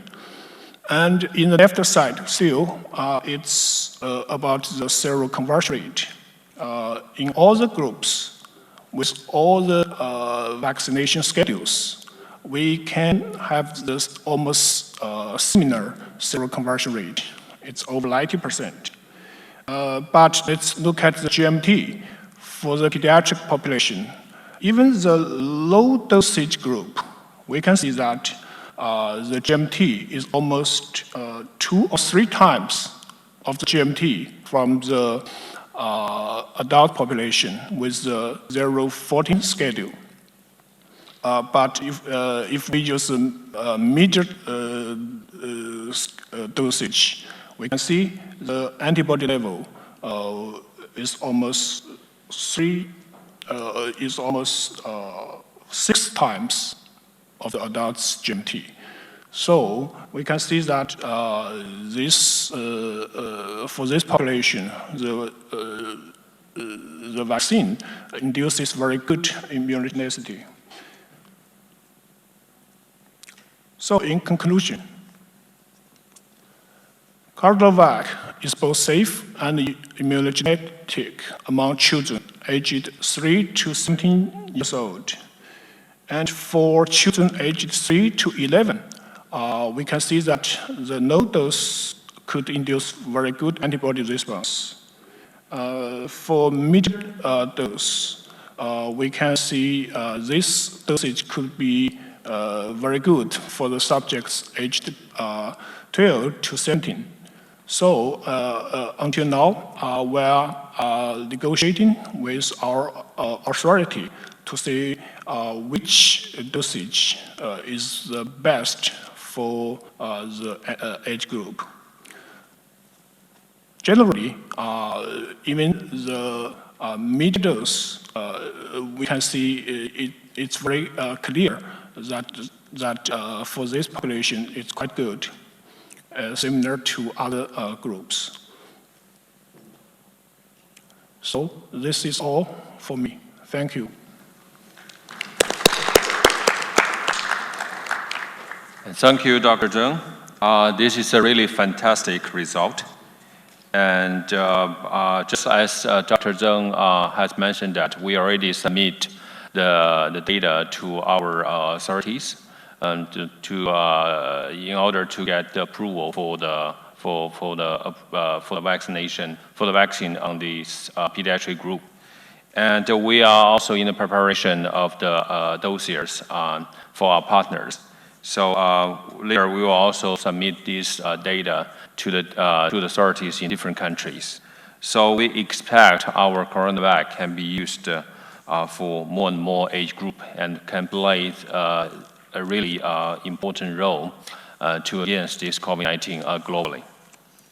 And so far, actually, we already have almost go through all the sections of the webinar today. Now, I would like to invite the chairman of our SAB, Professor Shaw, to give us the closing remark. So, Professor Shaw, please. Thank you, Chair. And we would like to thank all the presenters to give us a real feast of rich data from clinical trial studies. I don't think any meeting can contain more data than this one. We really need to digest for quite some time. We salute to the highest professional spirit and dedication by all the investigators from 4 countries and from China. And we also wish to sincerely thank all the participants from the 5 countries to their contribution to make this vaccine study possible. They are not just participants, they are real fighters in this war against COVID-19. We really have to pay our absolute and contribution to them to promote the science in this very important battle.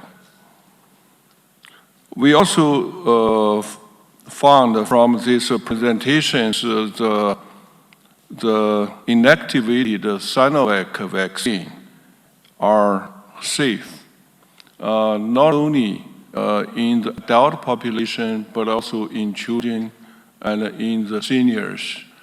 We also see the real-world study from, especially from Brazil, from the over 90, 85, 80, and all this older population, their contribution to these studies.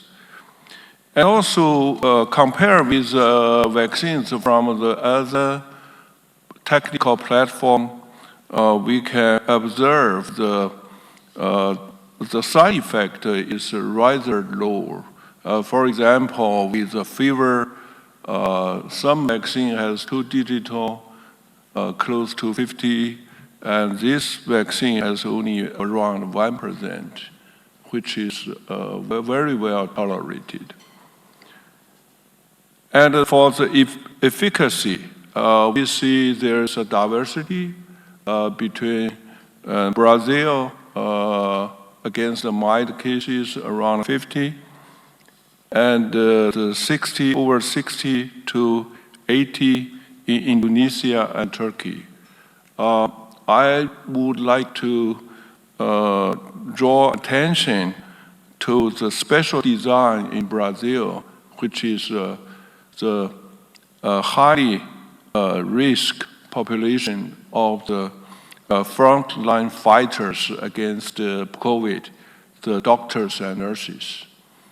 And that is the most difficult population to protect, but the most needed population to protect.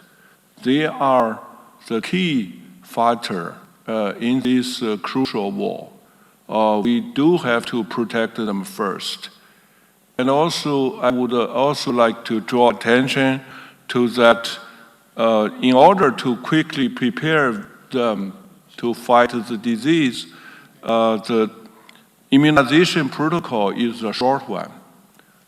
It's only interval is 2 weeks.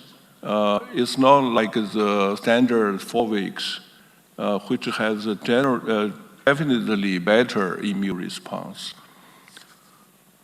And also we see that very encouraging data from the real-world study from Brazil.